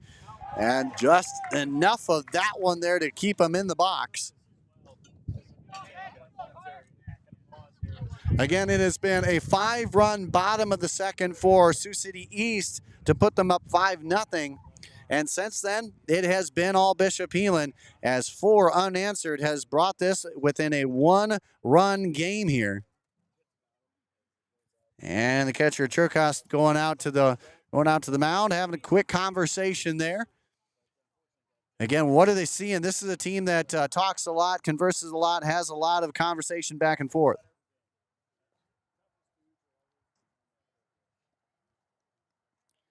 Yeah, I got a shout out for the umpires here. Again, Cody, thanks for giving a shout out to the umpires here. No matter what your thoughts are on the game, how things are going, umpires make this game what it is.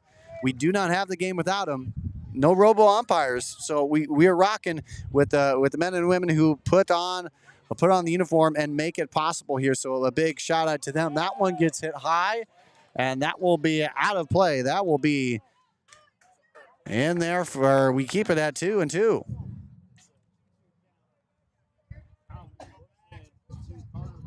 So Beck at the mound, pulling, throws it, and will get Beck to swing through at that one. A major strikeout there. K number 5 on the night here for Coling as he gets out of that one, but not before 2 runs have crossed the plate on 4 hits. And that is how Sioux City East has come back into this one with Gaswin back up on the mound.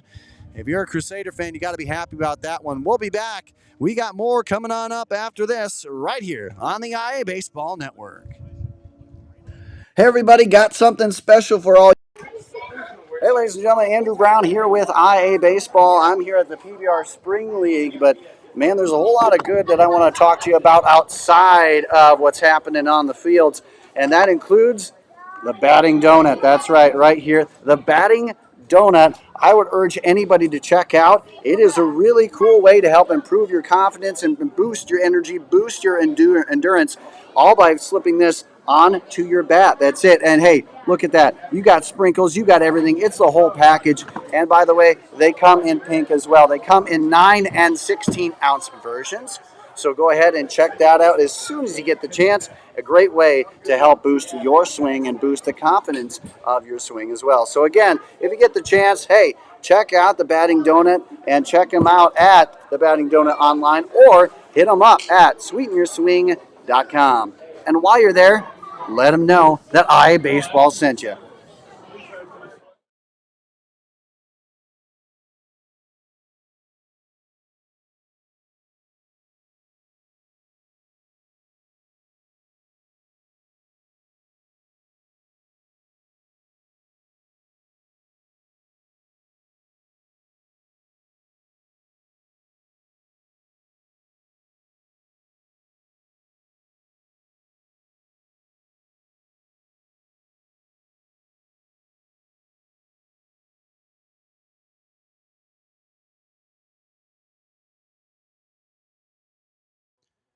Welcome back, ladies and gentlemen, as we get rocking now. It is bottom of inning number 4 as I get everything updated and rocking here.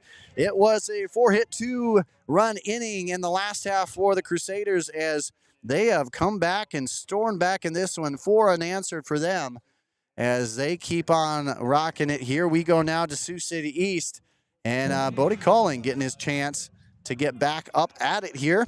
So far, over 1 with a fly out and a walk. And, of course, again, Gaswin on the mound's got to feel pretty good as you have watched your offense post up 2 runs in each of the last 2 innings and brought that lead down to 1 here. Very manageable now. And you can see it in there just a bit. That one was some heat. Could feel it from here. So following that one, 2-1 count. And now the fire here. That one will find its way out just off the knee tops. 2-2 here, the count. Logan Cherkas on deck here for the Black Raiders. 3 strikeouts here for Gaswin on the day. The 2-2 delivery. That one is out of play. Keeps it right where it is at 2 apiece. Again, the score line so far has been Sioux City East jumping out to a 5-0 lead after 2. Since then, 2 runs in the 3rd and 2 runs in the top of the 4th have brought Sioux City Bishop Heelan within 1 here. And Gaswin with the delivery tries to go inside on an off-speed pitch. Instead, brings it full. Again, both these teams have had all but a couple of innings with a runner in scoring position here. Sioux City East has had one every inning so far. That one goes in there, and oh boy, he knew it. Right off the bat, right off the throw, Gaswin knew it, and that was in there for the strike. A big one from Bodie Calling as he is set down. Again, strikeout number 4 on the day for the first-year Bishop Heelan guy in Nathan Gaswin. Logan Cherkas back up to the plate, 0 for 1 with a pop out and a walk. And he'll put that one, drive into that one, Hunter Wahab, what a play. You know, let's stop and say that for a bit. That was a hard play to make there as he had to get air and then some on that one just to keep it there. That could have been extra base hits, extra bases on that one. In the end, Cherkas still happy with the single, but what a defensive play here for Wahab. That's why they put him at short in the end. And now there's a pitch runner on to the base pass here for the Sioux City East Black Raiders. And Lincoln McCaffrey stepping on up. Liam Sheehan doing the duties on the base pass. That one is laced out there. First pitch right out there to left field. White will pick that one up on a bounce. And quite the answer here for the Black Raiders as a strikeout victim is followed by 2 straight singles. And now it's McCaffrey and Sheehan stands. Sheehan on second, McCaffrey now on first. We bring up Chris Ford, who is 1 for 2, singled back in the second.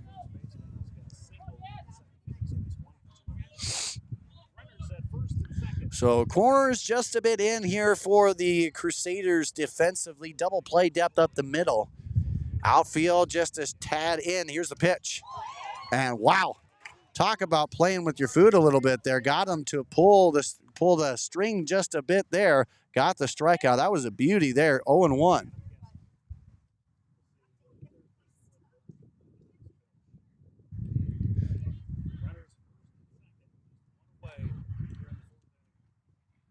So again, here we are in fourth inning. That one right back up to him. Gaswin will head to second. A nice play to try and just keep that one there is Wahab. We will look to potentially have a challenge here. Coach Miller not loving that call. In the end, we'll have the runner coming on home. Thought about it in the end. You know what? Get a lead runner where you can. He had the opportunity to do it. Might as well. Runners now on the corners here for the Black Raiders, however.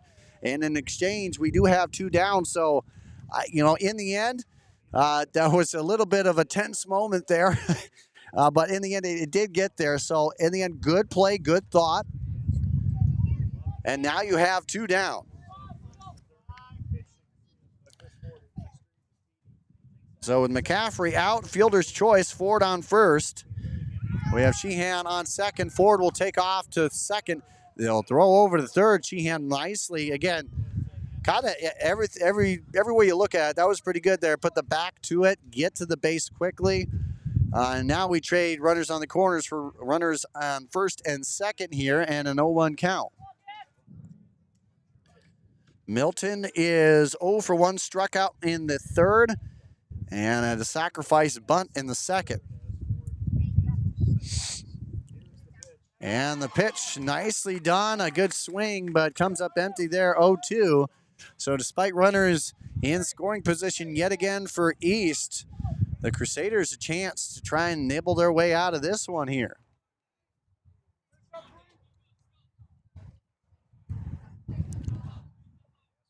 Gas went from the windup, and that one gets hit up high, and that will be out of play. We keep it at a 2-strike count. Again, this broadcast brought to you by the great folks at the Log Cabin Greek Steakhouse here in Galena, Illinois. Man, I gotta say, you gotta check out a great atmosphere, great vibe, just great food overall. Check them out today at Log Cabin Greek Steakhouse across social media and, of course, online. That one tried to get him fishing, but no go on that one, ball 1. Again, this is game 1 of the Twin Bill here tonight. Again, top 5 in terms of 3A versus 4A. Again, Sioux City East, the Black Raiders 3rd in the latest polls. Meanwhile, the Crusaders number 5 in the 3A ranks.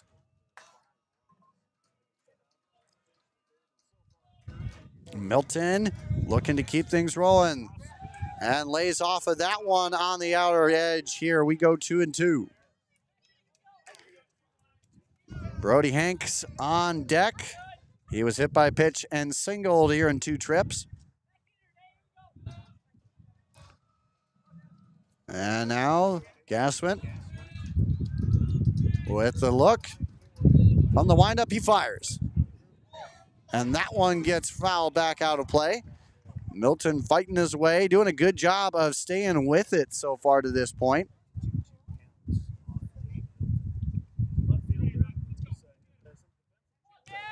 Milton with 10 total bases coming into tonight's contest.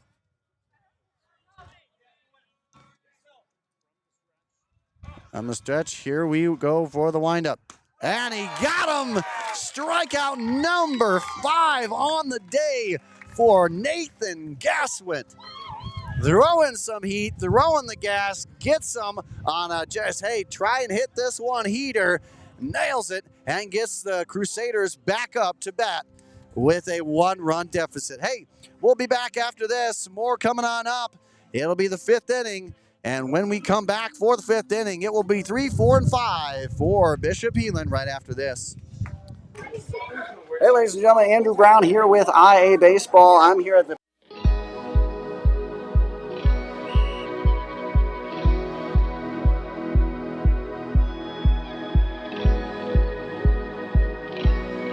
I love doing it. We go to all the state events. We work at all the state events, and you know, you wear your polo and people stop and talk to you, and it's just really great to connect with kids from other schools who are on the board, and then coaches, athletic directors who will see you at the events will stop and talk to you, and it's really neat. You feel a bit of a weight and you're a voice for all athletes in the state of Iowa, which is cool. I think it's really cool. I remember reading the email and I'm like, oh, this would be something really cool to look for. It'd be good to talk to people that I want to get to talk to around the state. I get to see other people's opinions, kids from 5A schools, kids from small schools. I think it'll just be a really good opportunity for me. IHSAA represents so much that it's really cool that they have 2 girls on the board to bring a girl's perspective, because I think it's really important to be very diverse and get different opinions.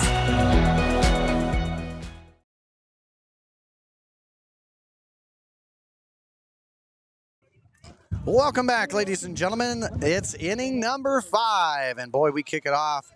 An exciting matchup here. Bodie Calling back out on the mound up against the guy he has not been able to get out in Caleb LeFavor, who has gone 2 for 2. And before I get anything else out there, he gets 3 trips onto the base pass now. He's had a couple. He's had a double. He's had a 2-run RBI single. And now he gets onto the base pass being hit by pitch. He's still one that the Black Raiders have been unable to get out. And now they move on to the dangerous Ethan Erickson, who is looking for his first hit here in this one.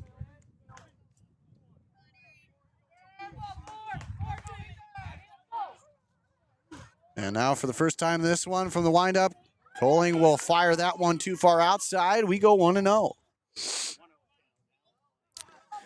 So again, both of these teams coming into today's battle have, in the last 6 games prior, have had a pair of doubleheader sweeps under their belt. They've been on a roll, and that one's laced out there into left field. That will go all the way to the warning track, and Caleb LeFavor will stand at third. Meanwhile, that's a stand-up double for the one and only Ethan Erickson.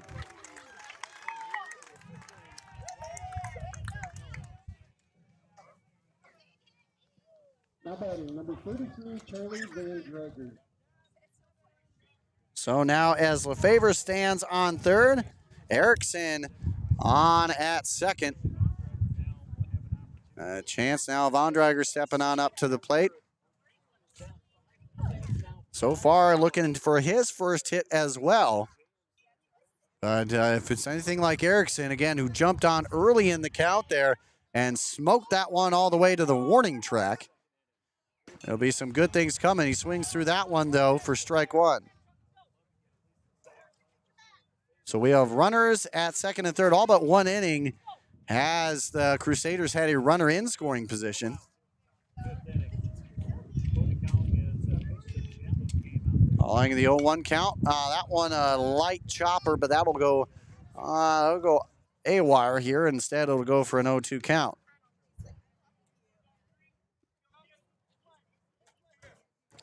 So as we continue to rock here, don't forget, there's more that you can catch, not just from this broadcast here. We're all over. We're all over catching the Underwood Eagles as well today. More coming up from that, if not already on our social media scene. That one sails high. Here we go 1 and 2.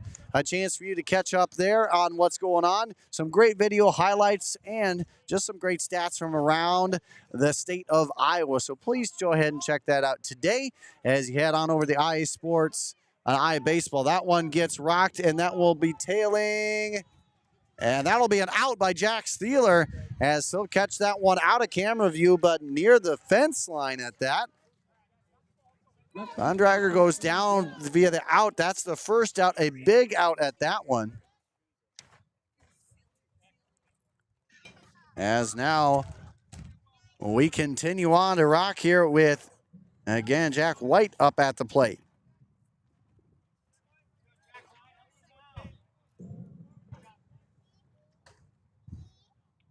White has singled and flown out in 2 trips. Also later came around to score. That one gets hit high, but that will trail out of play, a foul ball.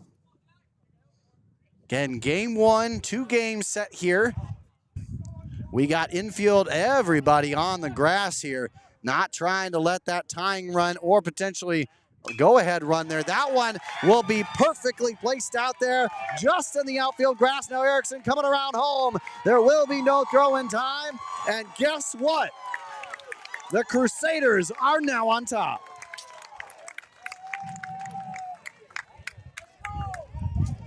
Make it a 6-5 advantage, and now it has been 6 unanswered here for Bishop Heelan after being down 5-0. What a roller coaster we've had here, folks. It's been a fun one. And now we continue to rock here. What a job here by White, plating 2 on the RBI single. The second hit of the inning now brings up Jonathan Hope to the plate.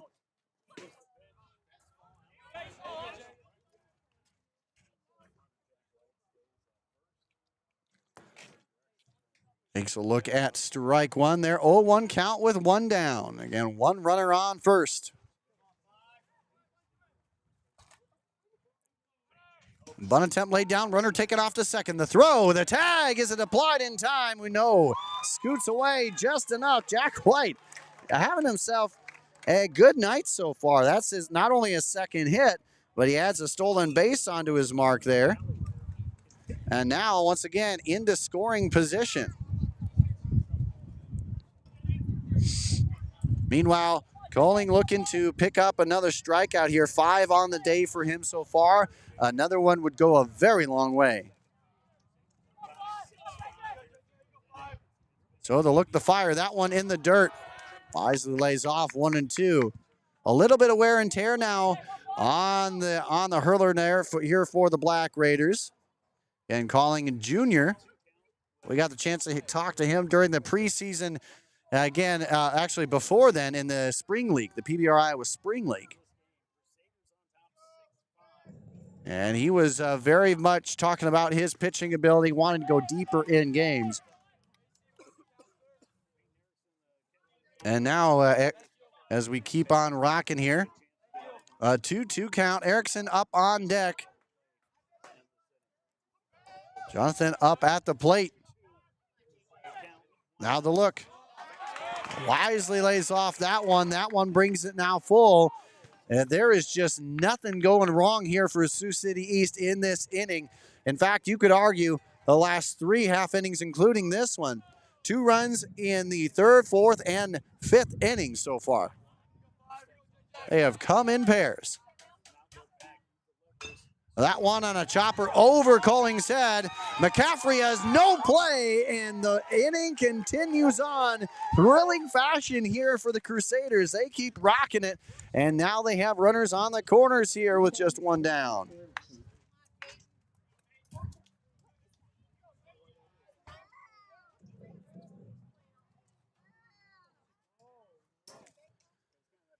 So now 3 hits in 4 batters have given us a 6-5 advantage here for the Crusaders with runners on the corners. And still just 1 down. Coling trying to get out of this jam. That one gets hit. That one's deep out there in the center field near the warning track.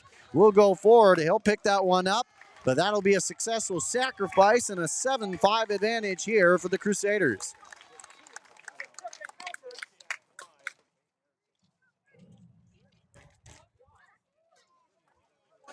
So Erickson with a sacrifice RBI on the docket there. As that will be traded for 2 outs. Runner on first. Carson Fitch, who has a single and an RBI sacrifice under his belt so far.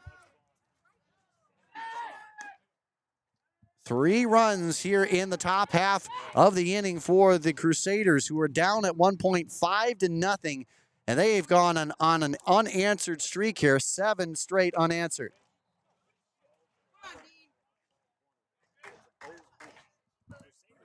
Again, the ties change in every inning, it seems like, but in the end, it's been Heelan who has slowly chipped away. They've gone at first, it was Noah's Ark, 2-2 in the 3rd and the 4th, and then they've put up now 3 runs here and counting yet here in the top half of inning number 5. Calling might potentially be his last inning here on the mound. We'll have to see. He's looking to get a punch out here, punch out number 5. That one gets away from him, 1-2.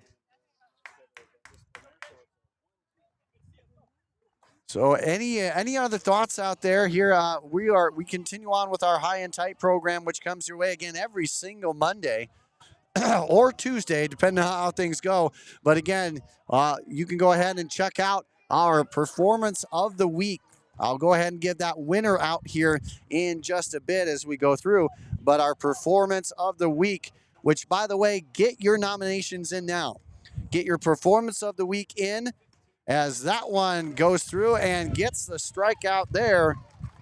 Market number 5 on the night, but not before the damage has been done. Bishop Heelan plates 3, and they lead this one by 2. We keep coming back, and it'll be Sioux City East time to try and answer back with 9, 1, and 2 when we get back right here on the IA Baseball Network. Hey everybody, got something special for all you electric fence owners out there. It's called Insolites, the LED flashing insulated light that you can see from up to half a mile or more away. It's so great you can see it from the comforts of your car or even your own home. That's right, you can put it onto almost any type of post out there, run the wire right through it, and that's all you need to do. Because Insolites goes with the pulse of the fence.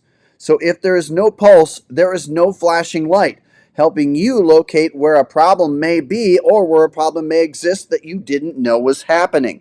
It's simple as that. So you don't need to ground anything, add any bulky equipment, or shock yourself to test if your fence is working. All you need to do today is head to insolites.com and get you some, and you will not be disappointed. It's simplicity at its finest. So go ahead to insolites.com today and get you some.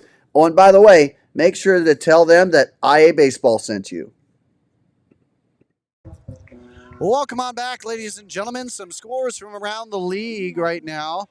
Dubuque Hempstead over Cascade 13-7. Council Bluffs Abraham Lincoln over in game 1 against Lamar is 5-1. Those are some early scores. Morovia over Twin Cedars 6-4. And again in the so far 8-0 Council Bluffs Abraham Lincoln over Lamar's there. Wayne over Nottoway Valley 6-1, and those are the scores that we have so far. Oh, and it seems like Valley over Southeast Polk 6-3. And now we continue on here as we rock, and we get the number 9 hole batter here in Brody Hanks, batting for Quentin Ashcraft, the right fielder here. He quickly is in the hole, 0-2. Gas went with the fire. That one sails a bit high, gets away from him just a bit there.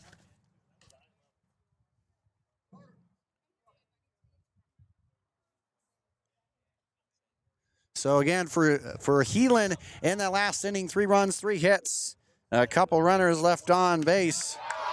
And now they continue to rock it here, make that strikeout number 6 on the game here for Nathan Gaswint on the mound. It has really, aside from that second inning, been pretty methodical and hasn't allowed too much overall. Again, just 1 inning of 5 runs, and he has come out on top still. He gets the top of the lineup here for the Black Raiders, though, with 1 down, as Cal Jepson, who has been unable to head to the dugout here without crossing home plate. So far, he has singled twice and struck a 2-run RBI double back in the second. That one gets sent foul. That'll be out of play, and we even it up at 1-1. A big shout out to Matt Peterson for giving shout outs to younger umpires getting into the game. We need umpires. They do a fantastic job. They make the game what it is today. And again, Matt Peterson, you're an honorary shout out here for this week, and to really appreciate what you do, what all umpires do. Thank you for making this helping to make this game so great for all the players and all the coaches. And I'll be honest, selfishly, me. The 2-1 count.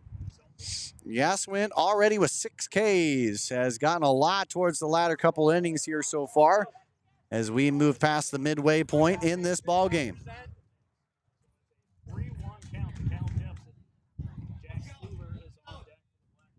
So Jepson, he has reached base in all 3 trips via the hit so far. He has a 3-1 count. Now the pitch, that one's sailing too far.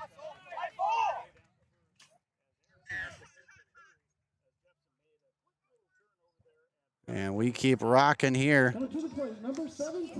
Again, our broadcast brought to you by Log Cabin Greek Steakhouse in Galena, Illinois. You got to check out what great food they have there. It not only comfort food, but the fine dining and more. They find a way to make it the best experience you've had. And I urge you to check it out today by heading on over to Galena, Illinois, and check out. They help bring us this broadcast each and every week. So again, give them a thank you while you're at it here as Jack Steeler gets the chance here following the Cal Jepson walk. Again, Jepson has now reached base in all 4 trips to the plate here in game 1. Steeler so far 1 for 3, a 1-run shot on a double back in the 2nd. And he sends that one on the right side. That'll be in fair territory, says Blue. Jepson coming around 2nd. Around 1st is Steeler, and that'll be a 2nd double of the game here for Jack Steeler. As that will keep on rocking here. Now, again, we've seen the speed, and again, we keep on being reminded that Steeler is one of the top premier bats in the state, has a great contact rate, and just finds barrels left and right. And now he puts runners on 2nd and 3rd here, and we have just 1 down for Kason Claiborne to step on up. Claiborne is, so far, he is 0 for 2, reached on an error, grounded out, and walked.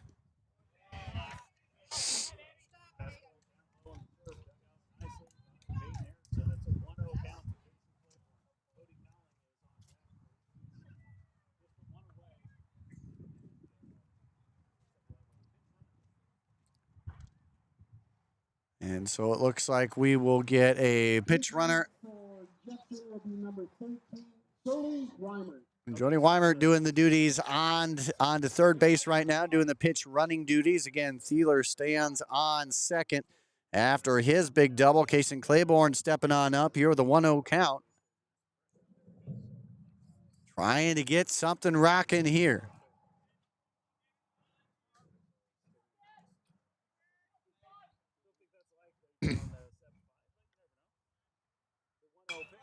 That one gets fouled back. Here we go to 1-1 now.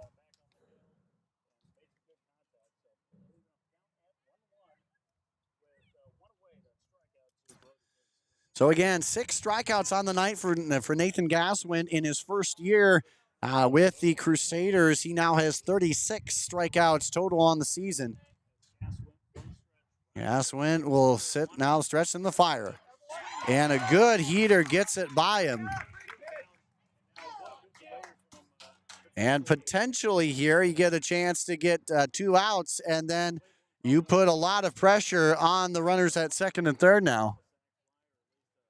It has been 7 unanswered runs here for Heelan. East put up 5 to start in the 2nd, and that one, market strikeout number 7 on the night.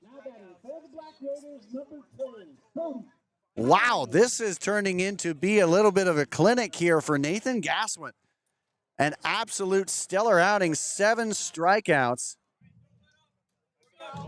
And now we get Bodie Calling, a pitcher-on-pitcher matchup here. Calling struck out his last time up, has flown out and walked in 3 trips.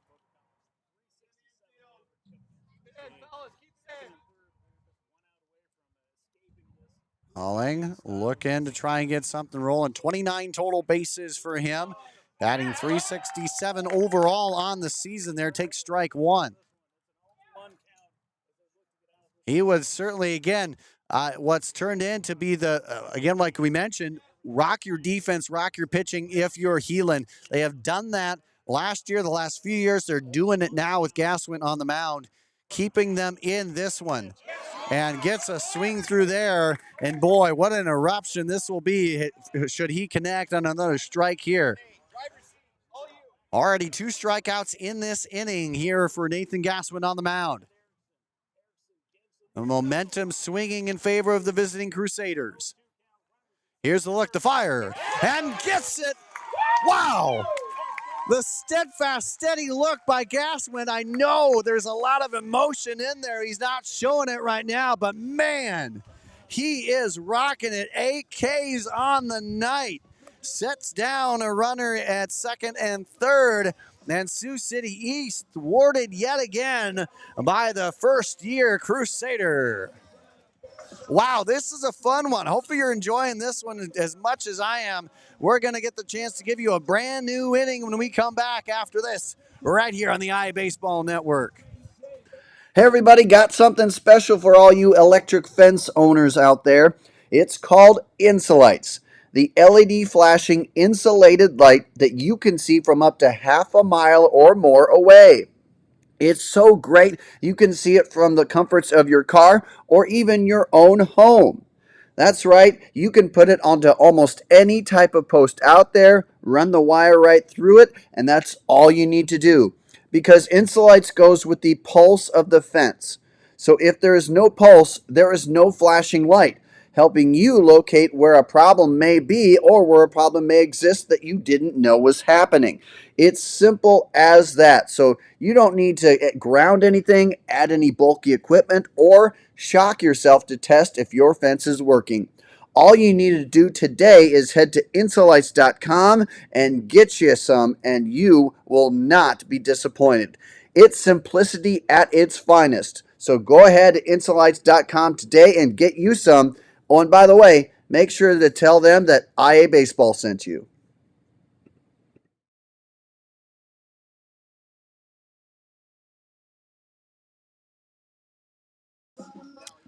Welcome back, ladies and gentlemen. What an exciting game this has been. 5 runs to start for the Black Raiders through 2 innings. Since then, 7 unanswered from Bishop Heelan. They now lead this one by that 7-5 mark here. 8 strikeouts on the night for Nathan Gaswin, pitching-wise for the Crusaders.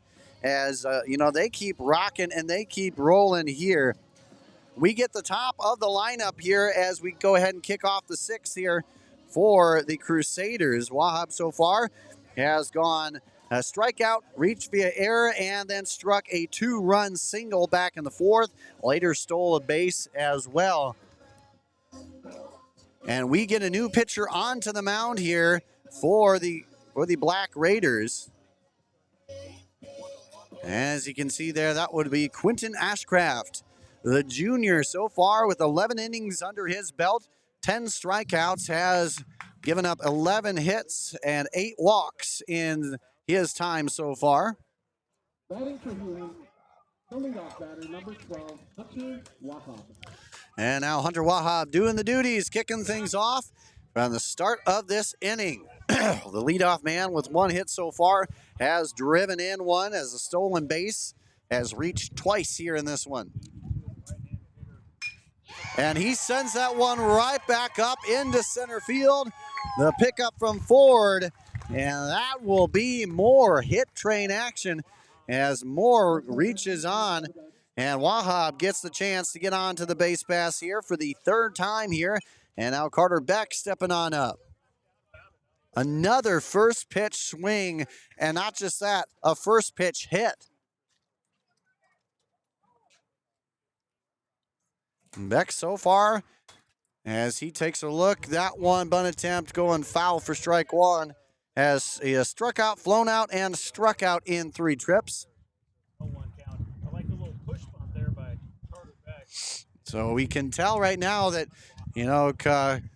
Coach Osborne looking to potentially do some small ball action to kind of move runners around and get something working here. Again, you got a guy at the plate in Beck who has some decent speed, who can manage to leg something out but make it very difficult. Right now he has pushed runners, pushed the corners in. We have Lincoln McCaffrey now at third base defensively here for the Black Raiders. Looks like at short, Kason Claiborne. Coling has gone to second base. Jack Steeler stands once again at first.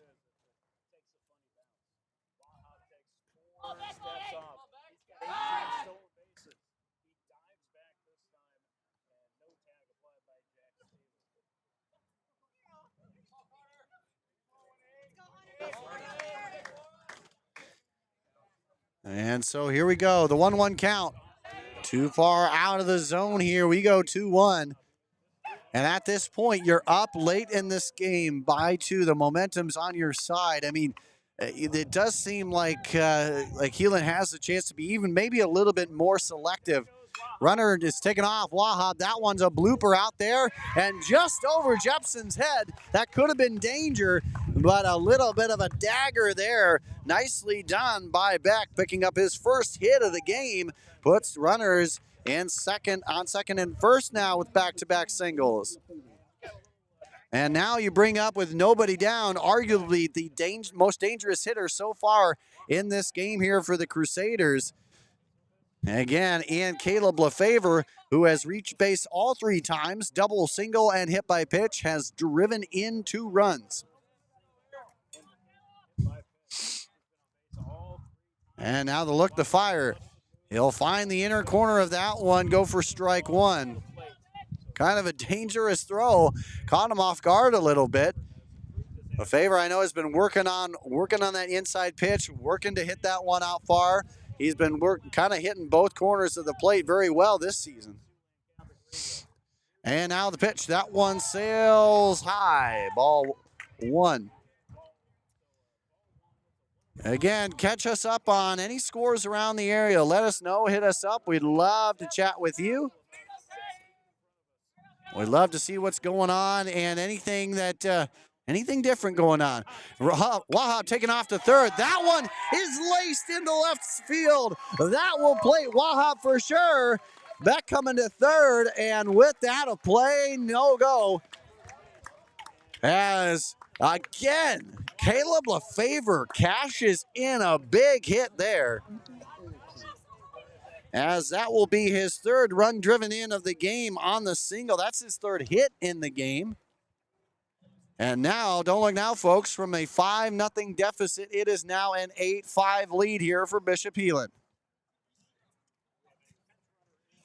Pitch runner for Bishop Heelan here.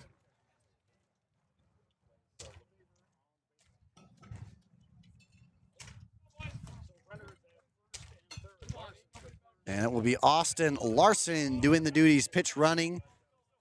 And that will mean runners on the corners here. And just like that, again, nobody out here.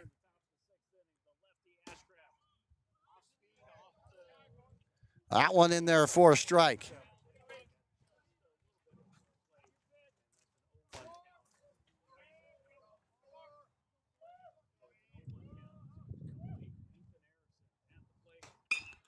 That one gets shot foul. A nice attempt there, but no go.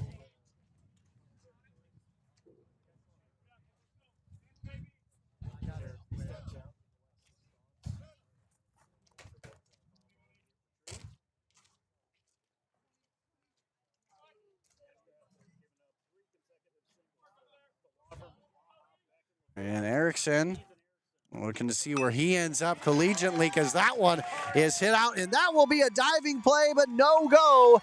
A nice drop in there for Ethan Erickson. Plates 1. The throw will not be in time. As Larson crosses the plate, that'll be 2 more, and this one's getting out of hand in favor of the Crusaders. Wow, wow, wow. Ethan Erickson, with his 2nd double, brings in 2 more. That's 3 driven in here in this inning alone off of Ashcraft. And now Von Drager up at the plate looking for his first hit to continue what has been 4 consecutive strikes here to begin this inning here for Bishop Heelan. Hard to believe that way back when, it seems like, as that one is laced into right field, but nice play out there nice play out there in right field. Again, Claiborne moving to right. As Claiborne will capture that for the out. That was kind of an atom ball. He had to move barely a step to get to that one.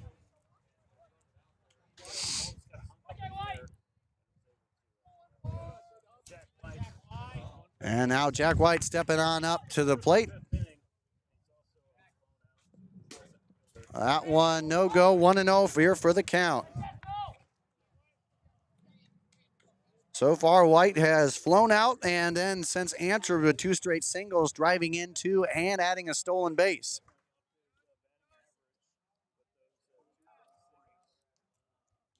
Lefty looks and fires. That one gets hit, but that'll be out of play here. Evens it up now at 1 apiece.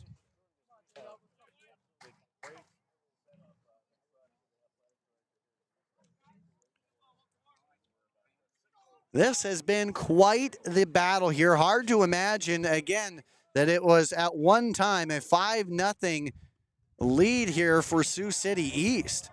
Since then, it has been nothing but Crusader baseball right now. 10 unanswered. 2 in the third, 2 in the fourth, 3 in the fifth, 3 so far in the sixth.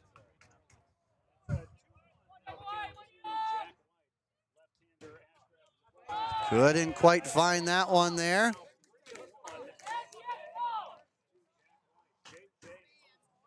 Again, the lefty here on the mound is Quentin Ashcraft.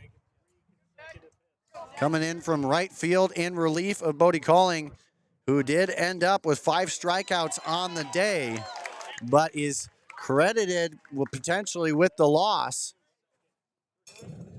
And it's now you go from a hill to climb for Bishop Heelan, now a mountain it seems like to climb for Sioux City East.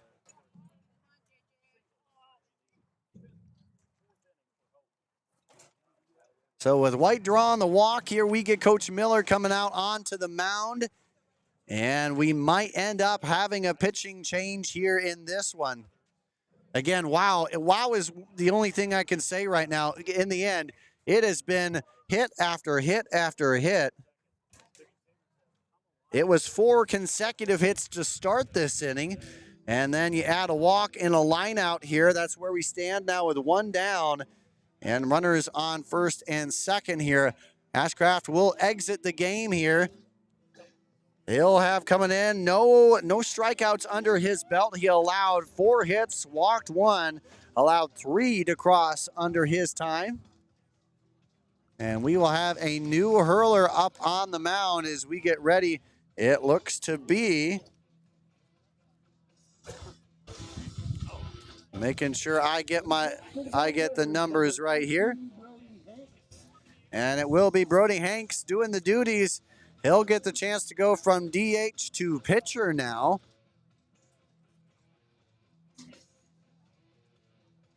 And by my count right now, if it is him, he has not had a pitching assignment here so far, varsity action-wise in this one.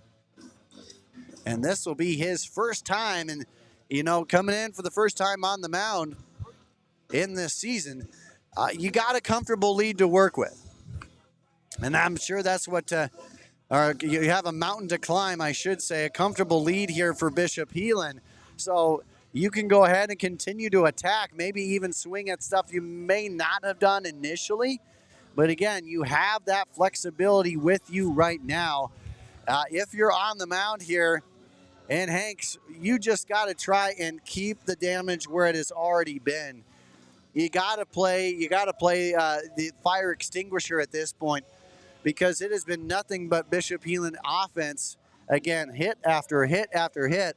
It's not like they've been sending him over the fence. They've been killing him with doubles and singles to this point. But it has been absolutely dialed in baseball as we have continued to go here. Again, starting from the 3rd inning on, it has been at least 2 runs for the Crusaders in every inning. So with this, ladies and gentlemen, we're going to take a quick break. We'll be back. We'll give you more action. We continue with the top half of the sixth after this. Hey everybody, got something special for all you electric.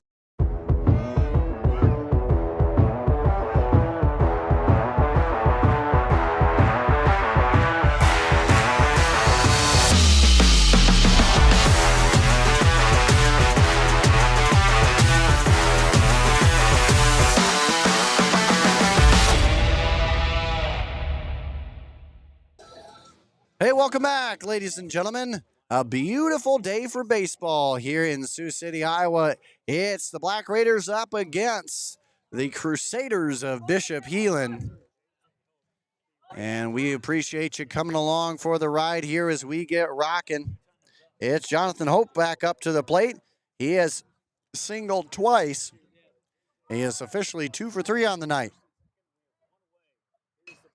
He lays down a bunt attempt that is oh so perfect.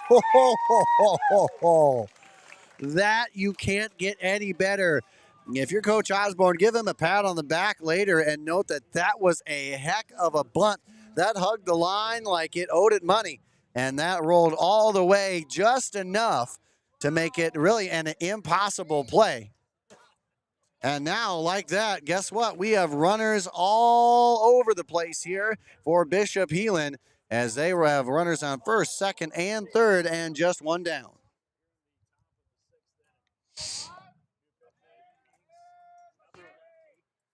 And Hank's on the mound. He'll take a look. That one is popped, and that will be playable out in first. And nicely done on the run there. As that is a catch by Jack Steeler for out number 1. Now to plate number 2, Carson Fitch. And now Carson Fitch stepping on up to the plate. He, excuse me.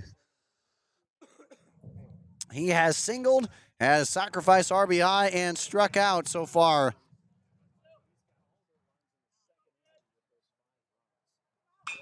That one right up the middle from whence it came. Hanks will take a look over there at first, and he'll capture out number 3 at that one. So what an inning it was still. 3 more runs have crossed for the Crusaders. They have broken this one wide open, a 5-run advantage after being down by 5.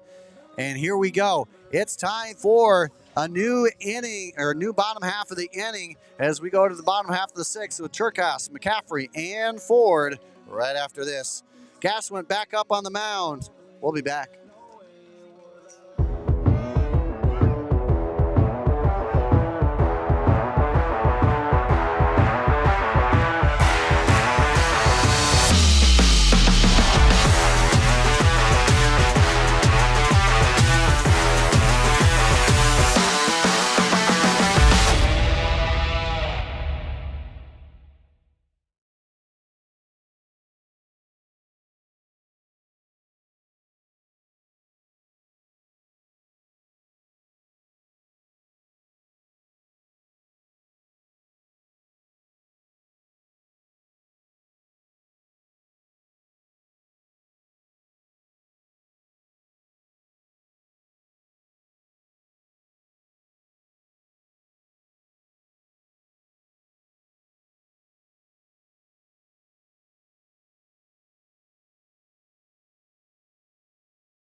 Welcome back, ladies and gentlemen, here on the IA Sports Network, IA Baseball. It's the coverage of Sioux City East, Bishop Heelan. It was a 5-hit, 3-run, 3 left on base performance in the last half inning here for the Crusaders. Now it's time here for answer attempt here from Sioux City East. And they start out with the catcher, Logan Cherkas, at the plate, who is 1 for 2 with a walk. trying to get back into this one. It has been quite the topsy-turvy kind of game. It went from being a 5-run lead through 2 innings, and since then, the Black Raiders have been held without a run, despite a number of hits sprayed across the yard here.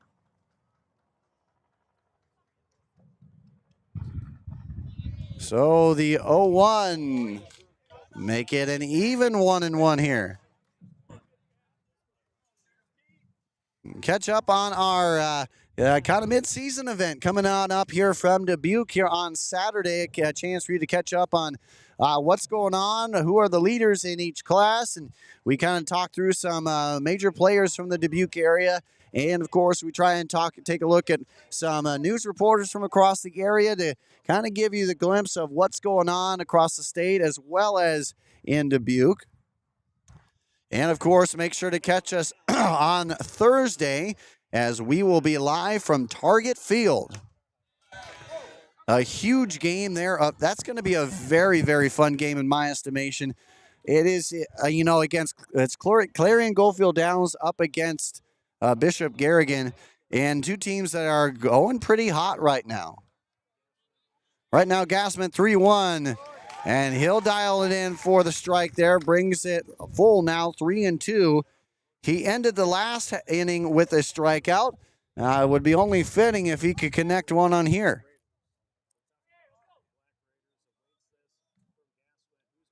Gass went with the look, now the fire. That one on a chopper out there, hard play at second. Hope with the look, the fire, and he'll get him on a quick bang-bang play for out number 1.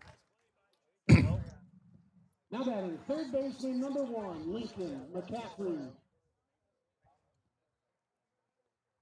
And with that now, Lincoln McCaffrey now at third base, getting this chance here. He's going to follow the ground out here. So far, he has gone 2 for 3, singled both times, drove in 2 back in the second. He is the Black Raiders are in desperate need of a hit here. Taking a strike 1 there, and not just a hit, just getting him over. We mentioned as a pregame key to the game, defense and pitching was at again, an all-time high here for the Crusaders. They have used that to their advantage and then some, even on plays that ended up hits. Keeping the ball in front of them, not allowing a lot of advancement opportunities. I mean, so far, aside from that second inning, there has been 0 for 7 from the East Black Raiders in terms of advancement opportunities. They have not been great so far at it getting runners to move to get there. I mean, heck, they've gotten runners on at third, and that one counted another strikeout. Wow. We are now 1 strikeout away from double digits in the game here for Nathan Gassman, who has been on fire here past that second inning. He has been rocking it every which way you can ask. And again, as a coach, you cannot ask more from him. Chris Ford stepping on up here to the plate. And he sends that one back out of play. So far, he has singled, grounded out, and reached via fielder's choice.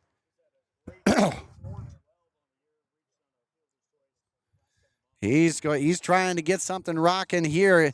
0-1. It's been scoreless aside from that second inning here. So far they have gone 3 scoreless, potentially now 4 if they can't manage to scrape across at least 1 run here. Look now, and that one's laced right into the left center field. That one is a single here for Ford, picking up his second hit of the game, second single. He keeps the inning alive here on a nice play like that. Finding what what is given to him, making it work, and in the end, he gets it rocking here. As now we get Frankie Stews getting the chance to get in here, as they are down here to now their last 4 outs in this game. Frankie Stews, we know him from the gem he pitched against Johnston, but now we're getting the chance to see him with the bat here. And so far in limited action, 9 total bases, batting .333 on the season. So 1 runner on. There is 2 down. That one goes in the dirt, and Ford will take on off to second. A little bit of a slide there here from Erickson. Comes up a little slow, but in the end, looks like he's just walking off the pane there. 1-0 is our count here. Runner standing on second. Again, Ford, a state track athlete as well. Very much one of those dangerous threats to even head on over to third. That pitch will not quite find the zone. We go to a hitter's count, 2-0. Again, it was the Black Raiders to come on up with a 5-0 advantage after 2. And the Crusaders answered, well, in a slight way, 10 unanswered. And that is, they have flipped the script from down 5-0 to up 5 with a 10-5 mark here. That one too far inside, 3-0. Again, Stu's 333 on the season here.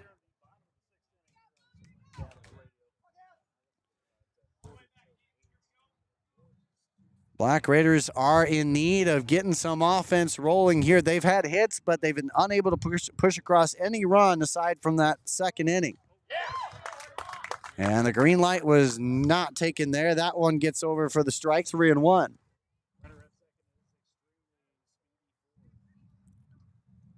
So right now they have something going. There are 2 down, though. They've got Ford, again, like we mentioned, high school track star at second base. So anything in the gap could potentially plate him. That one just enough to keep him there.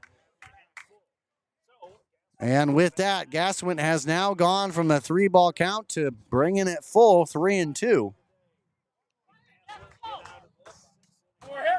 Chance to try and escape out of this one here with that 5-run lead intact. Gaswin gets ready. He looks down. Looks to second. He'll head home. That one down too low. Now we bring it for a walk. And more action heading up as Coach Osborne heading out to the mound here. Not quite sure on the pitch count here just yet. My guess is maybe that's the only thing that would be drawing him out of the game. You know, in the end, I'm rooting for him to get double digits on the strikeout night. It's always fun when we can see that. But in the end, it looks as though the night will be done for him as he gets handshakes all around. And if that is the case, my, oh my, what work he has done here in this one. He has allowed 10 hits, but he's done the bend but not break kind of effort for him. 9 strikeouts out of Nathan Gaswin, and arguably one of the toughest battles he has faced so far this season. And look at the smile on his face. He has earned it as he has punched out 9 Black Raiders. And he gives leeway to Hunter Wahab, who gets on the mound here, trying to get the long save here. He has 2 down, a chance to get possibly the next 4 outs and potentially get this one in the books as a win for the Crusaders. Hey, we'll take a step back right now. We're going to take a break. We'll rejoin action when we return right here on the iBaseball Network.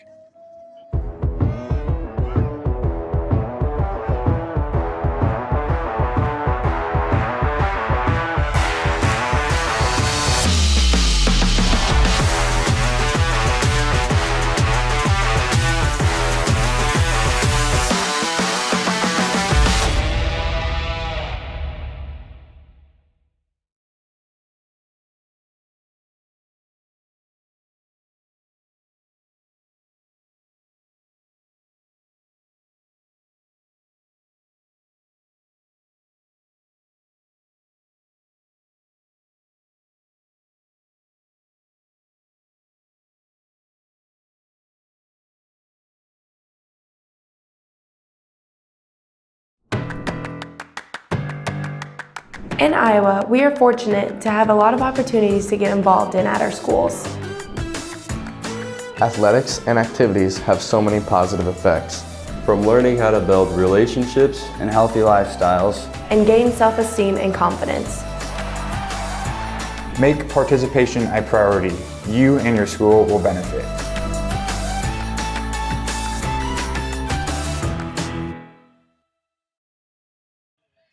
And welcome back, ladies and gentlemen. We keep rocking here. Hunter Wahab, the team's second leading strikeout mark, man, coming into this one.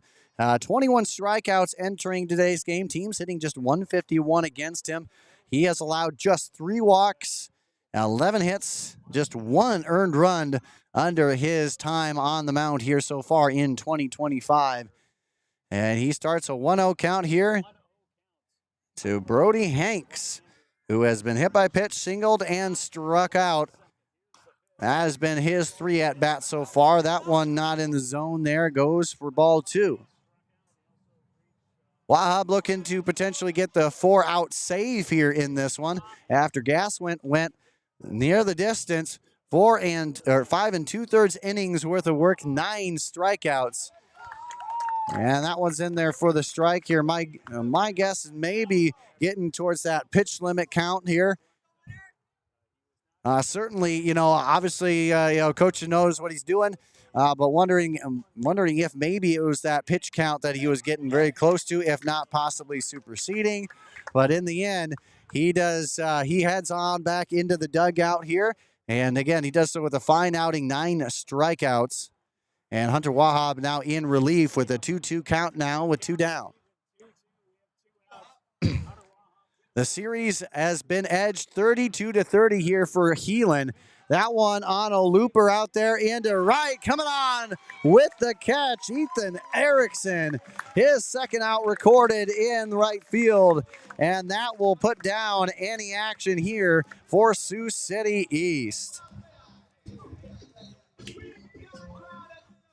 So with that, ladies and gentlemen, despite a hit, nothing else going on the docket here. A couple runners on, but nothing going here for the Black Raiders. They go another inning, make it now 4 innings of scoreless ball for them. They're going to try and get back here in the next inning, but it will be the Crusaders to kick us off when we return. And oh boy, it's again the top of the lineup for Bishop Heelan, and we'll get back there right after this on the iBaseball Network. Hey, ladies and gentlemen, Andrew Brown here with IA Baseball. I'm here at the PBR Spring League, but man, there's a whole lot of good that I want to talk to you about outside of what's happening on the fields, and that includes the batting donut. That's right here. The batting donut, I would urge anybody to check out. It is a really cool way to help improve your confidence and boost your energy, boost your endurance, all by slipping this onto your bat. That's it. And hey, look at that. You got sprinkles, you got everything. It's the whole package. And by the way, they come in pink as well. They come in 9 and 16 ounce versions. So go ahead and check that out as soon as you get the chance. A great way to help boost your swing and boost the confidence of your swing as well. So again, if you get the chance, hey, check out the Batting Donut and check them out at the Batting Donut online, or hit them up at sweetenorswing.com. And while you're there, let them know that iBaseball sent you.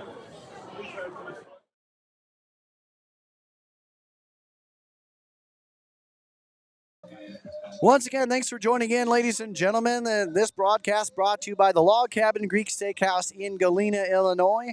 Again, top-notch food, man. I am getting so hungry just thinking about it.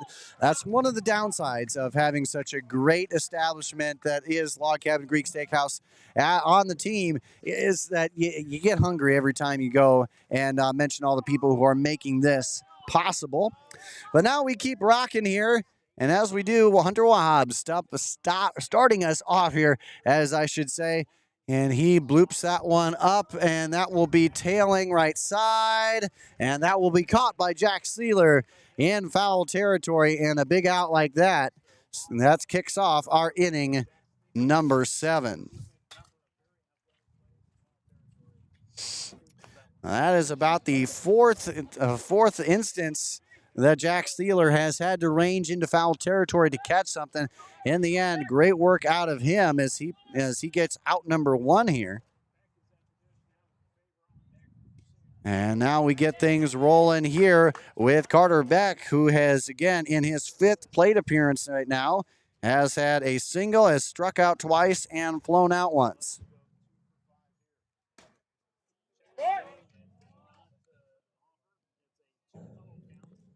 So we go 2-0 is our count here as we keep rolling here from Sioux City. It's a heck of a battle here between the Black Raiders and the Crusaders here.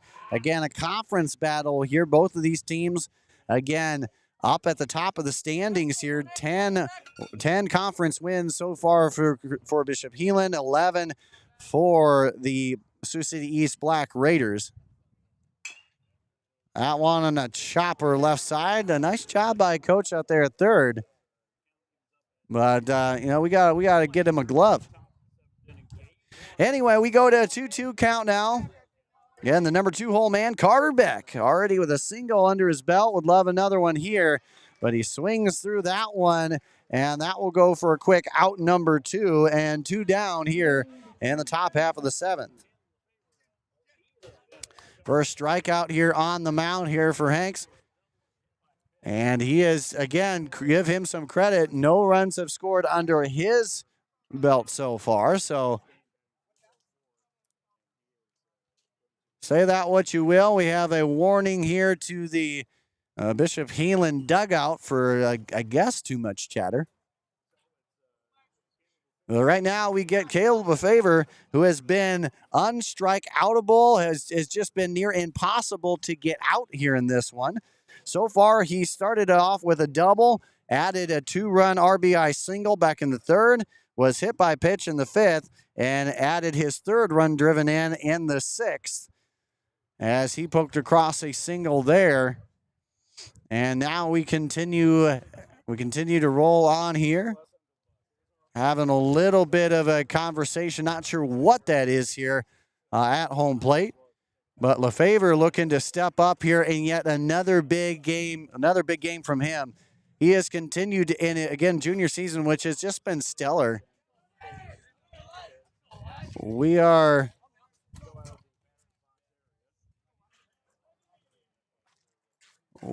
might not be able to see him here right now.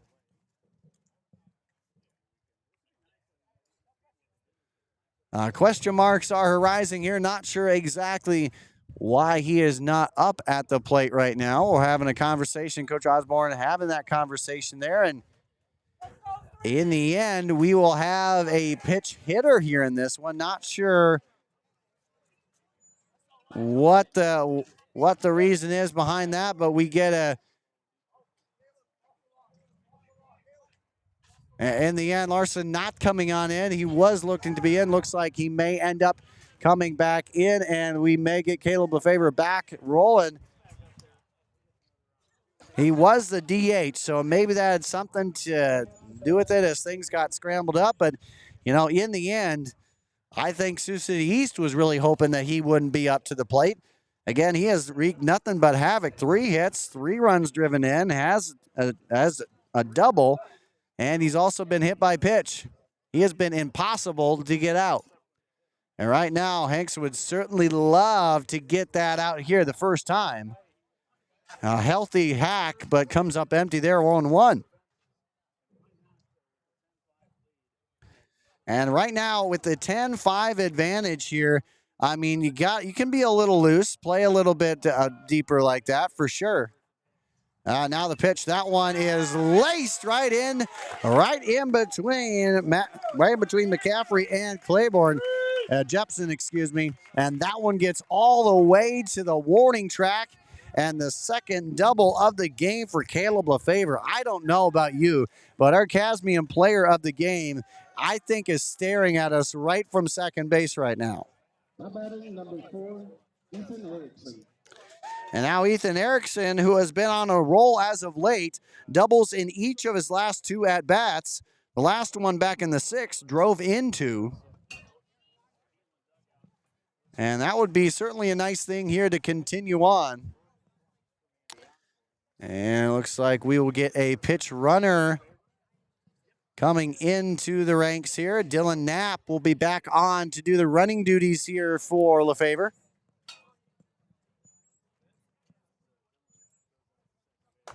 So Knapp on second. Again, a little two-out rally working here for the Crusaders. The inning started with a pop-out and a strikeout, and since then, Caleb Lefevre has added a charge into this inning with his second double of the game. And now Ethan Erickson, the big home run threat, stepping on up to the plate.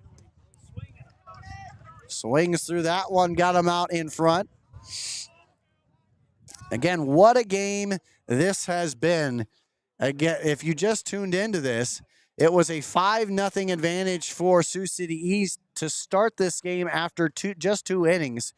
It was full momentum in favor of the Black Raiders. Since then, it has been all Bishop Heelan. They have scored 10 unanswered runs. They have flipped the script from a 5-run deficit to a 5-run lead. Now Hank's on the mound for the Black Raiders, trying to keep this one where it's at. Here's the look and now the pitch. Leaving it out there wisely now, 1-1.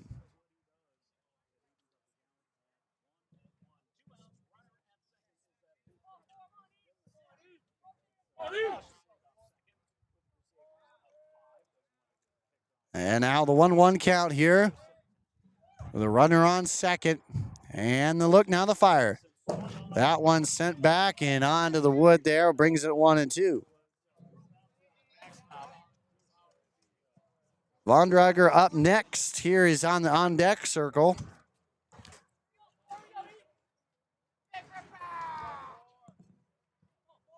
Erickson again has gone 2 for 2 in his last 2 at-bats, both doubles. Here's the look, now the fire. Wisely lays off that one, and from a 2-strike count, he brings it even, 2-2.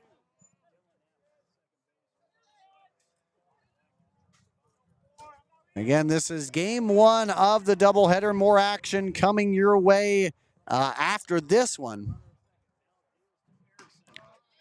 And from a 2-strike count, he has drawn it full. The patience here from a guy that's been known to bring it deep. He brings it full, 3-2.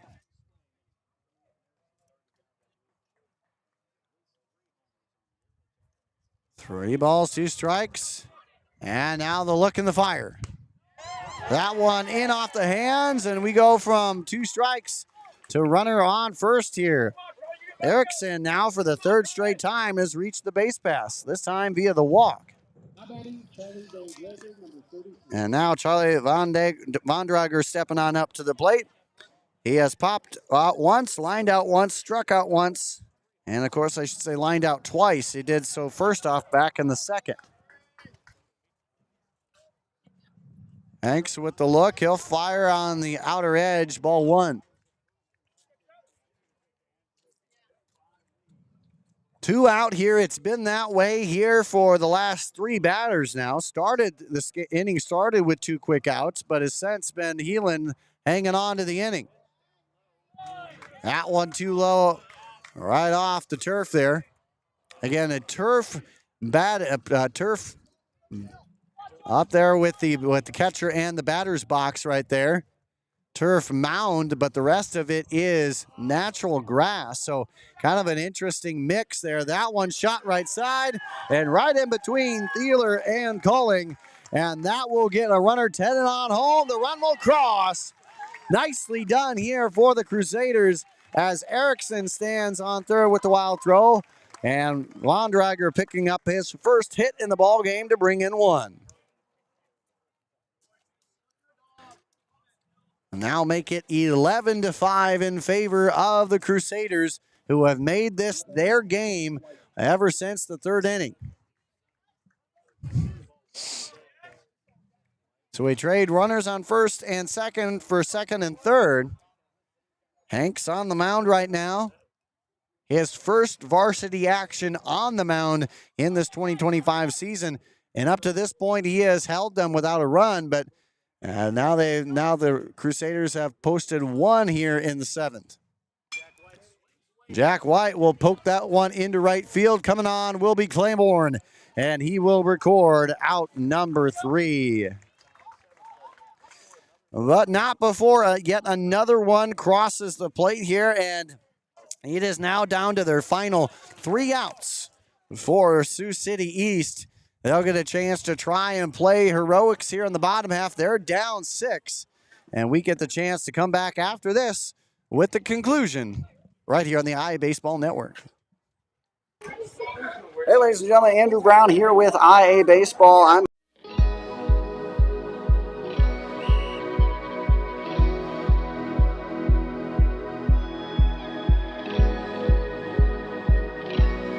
I love doing it. We go to all the state events, we work at all the state events, and you wear your polo and people stop and talk to you, and it's just really great to connect with kids from other schools who are on the board, and then coaches, athletic directors who will see you at the events will stop and talk to you, and it's really neat. You feel a bit of a weight and you're a voice for all athletes in the state of Iowa, which is cool. I think it's really cool. I remember reading the email and I'm like, oh, this would be something really cool to look for. It'd be good to talk to people that I want to get to talk to around the state. I get to see other people's opinions, kids from 5A schools, kids from small schools. I think it'll just be a really good opportunity for me. IHSAA represents so much that it's really cool that they have 2 girls on the board to bring a girl's perspective, because I think it's really important to be very diverse and get different opinions.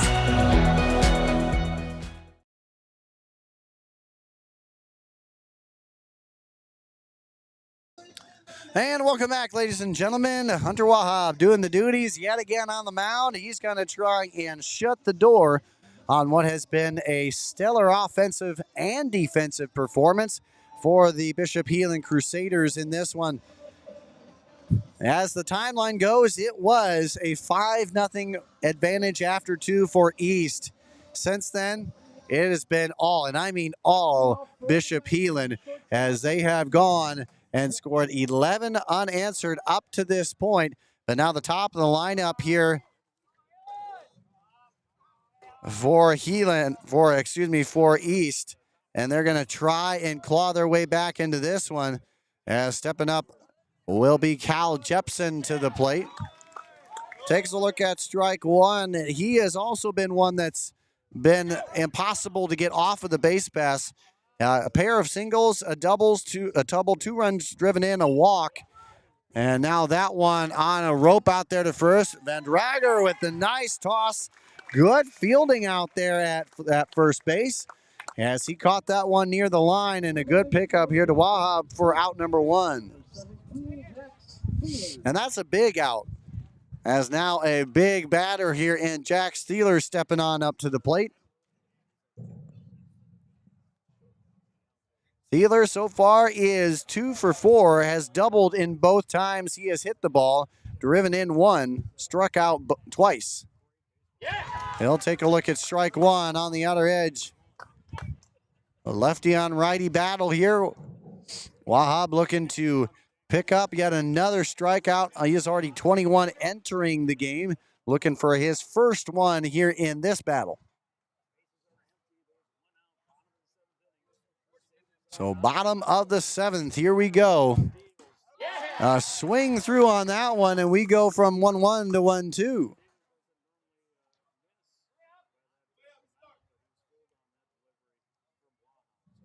Wahab now look and the wind the deal. That one, he tried to be the painter and catch the outside black, but in the end, didn't get it. 2-2 now.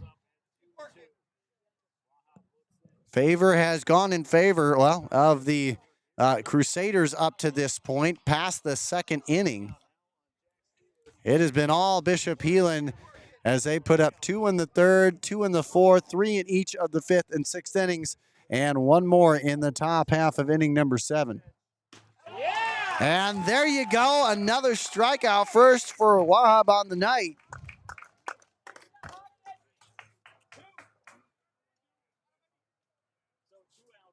Now batting for the Black Raiders, number 9, Casey Claiborne. And now we are in danger of this game ending here, as the strikeout first for Wahab brings up now Casey Claiborne, the right fielder.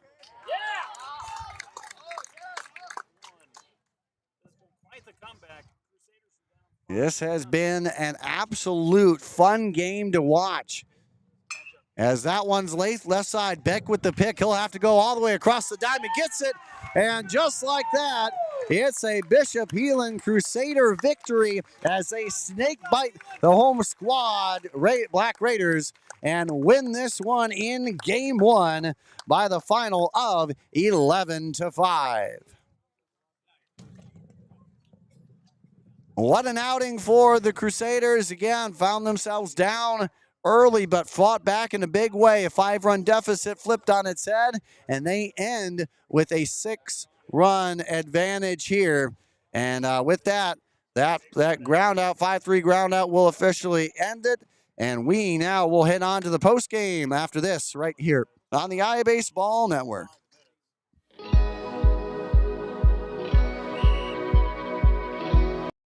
Hey everybody, got something special for all you electric fence owners out there. It's called Insulites, the LED flashing insulated light that you can see from up to half a mile or more away.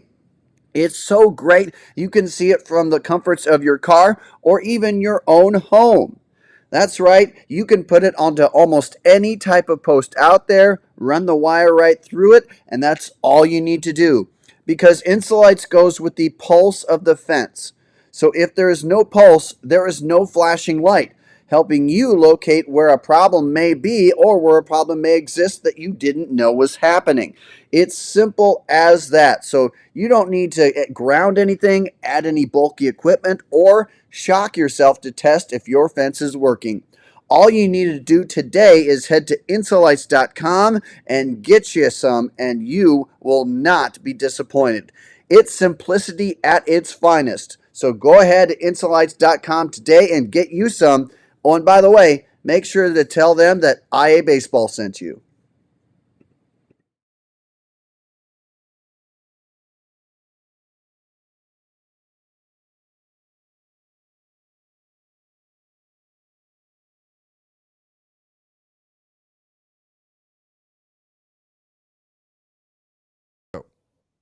RDA Financial Network is a proud sponsor of IABaseball.com. RDA supports the sport of baseball in the state of Iowa.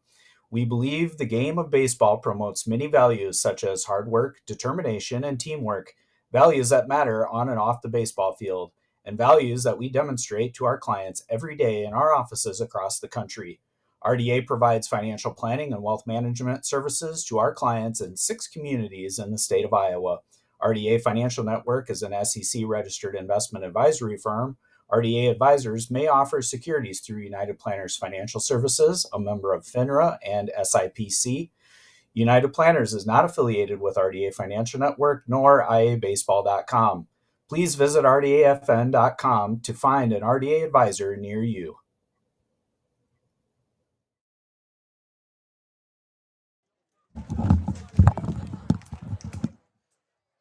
All right, ladies and gentlemen, again, an 11-5 victory here in favor of the Bishop Heelan Crusaders as they have gone out and just done Omen's work. And again, as we take a look here, we will give our Academy of Sports Player of the Game coming on up right now. And I got to say, I want to kind of give it a tie at this point because honestly, you got to give a lot of credit here on the mound as Nathan Gass went as far as he could. 9 strikeouts after a rough second inning. He set down all the way up until the last 4 outs. He set down a very strong Black Raider lineup and, again, did everything he could and more. 9 strikeouts for him, but also got to give it to Caleb Lefevre. I mean, there's no getting him out today. He had 4 hits, 2 doubles, brought in 3 runs, reached base in every time he came up to the plate, no matter what. It was an absolute stellar outing out of him. He earns our co-player of the game, brought to you by Casmium Sports. Make sure to check them out today at CasmiumSports.com. All right, we're going to take a break, and after this, we'll give you final stats after this. RDA Financial Network is a proud sponsor of IABaseball.com. RDA supports the sport of baseball in the state of Iowa.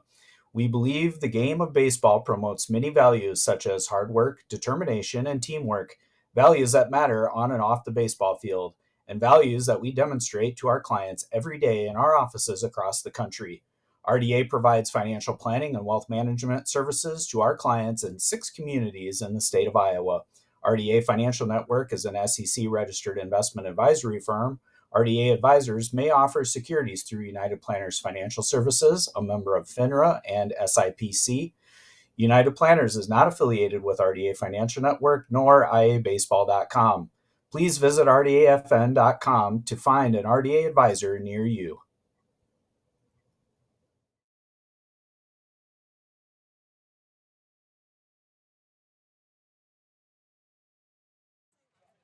All right, ladies and gentlemen, we wrap up our game one here from Sioux City East High School. Bishop Heelan on the 11-5 win here. Again, co-players of the game include Nathan Gasswin on the mound, 9 strikeouts for him.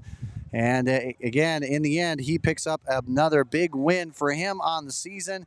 Again, he officially goes to 39 strikeouts on the year. And on the offensive side, Caleb Lefevre went ended up going 3 for 3 at 4 hits in this one, 4 for 4, I should say.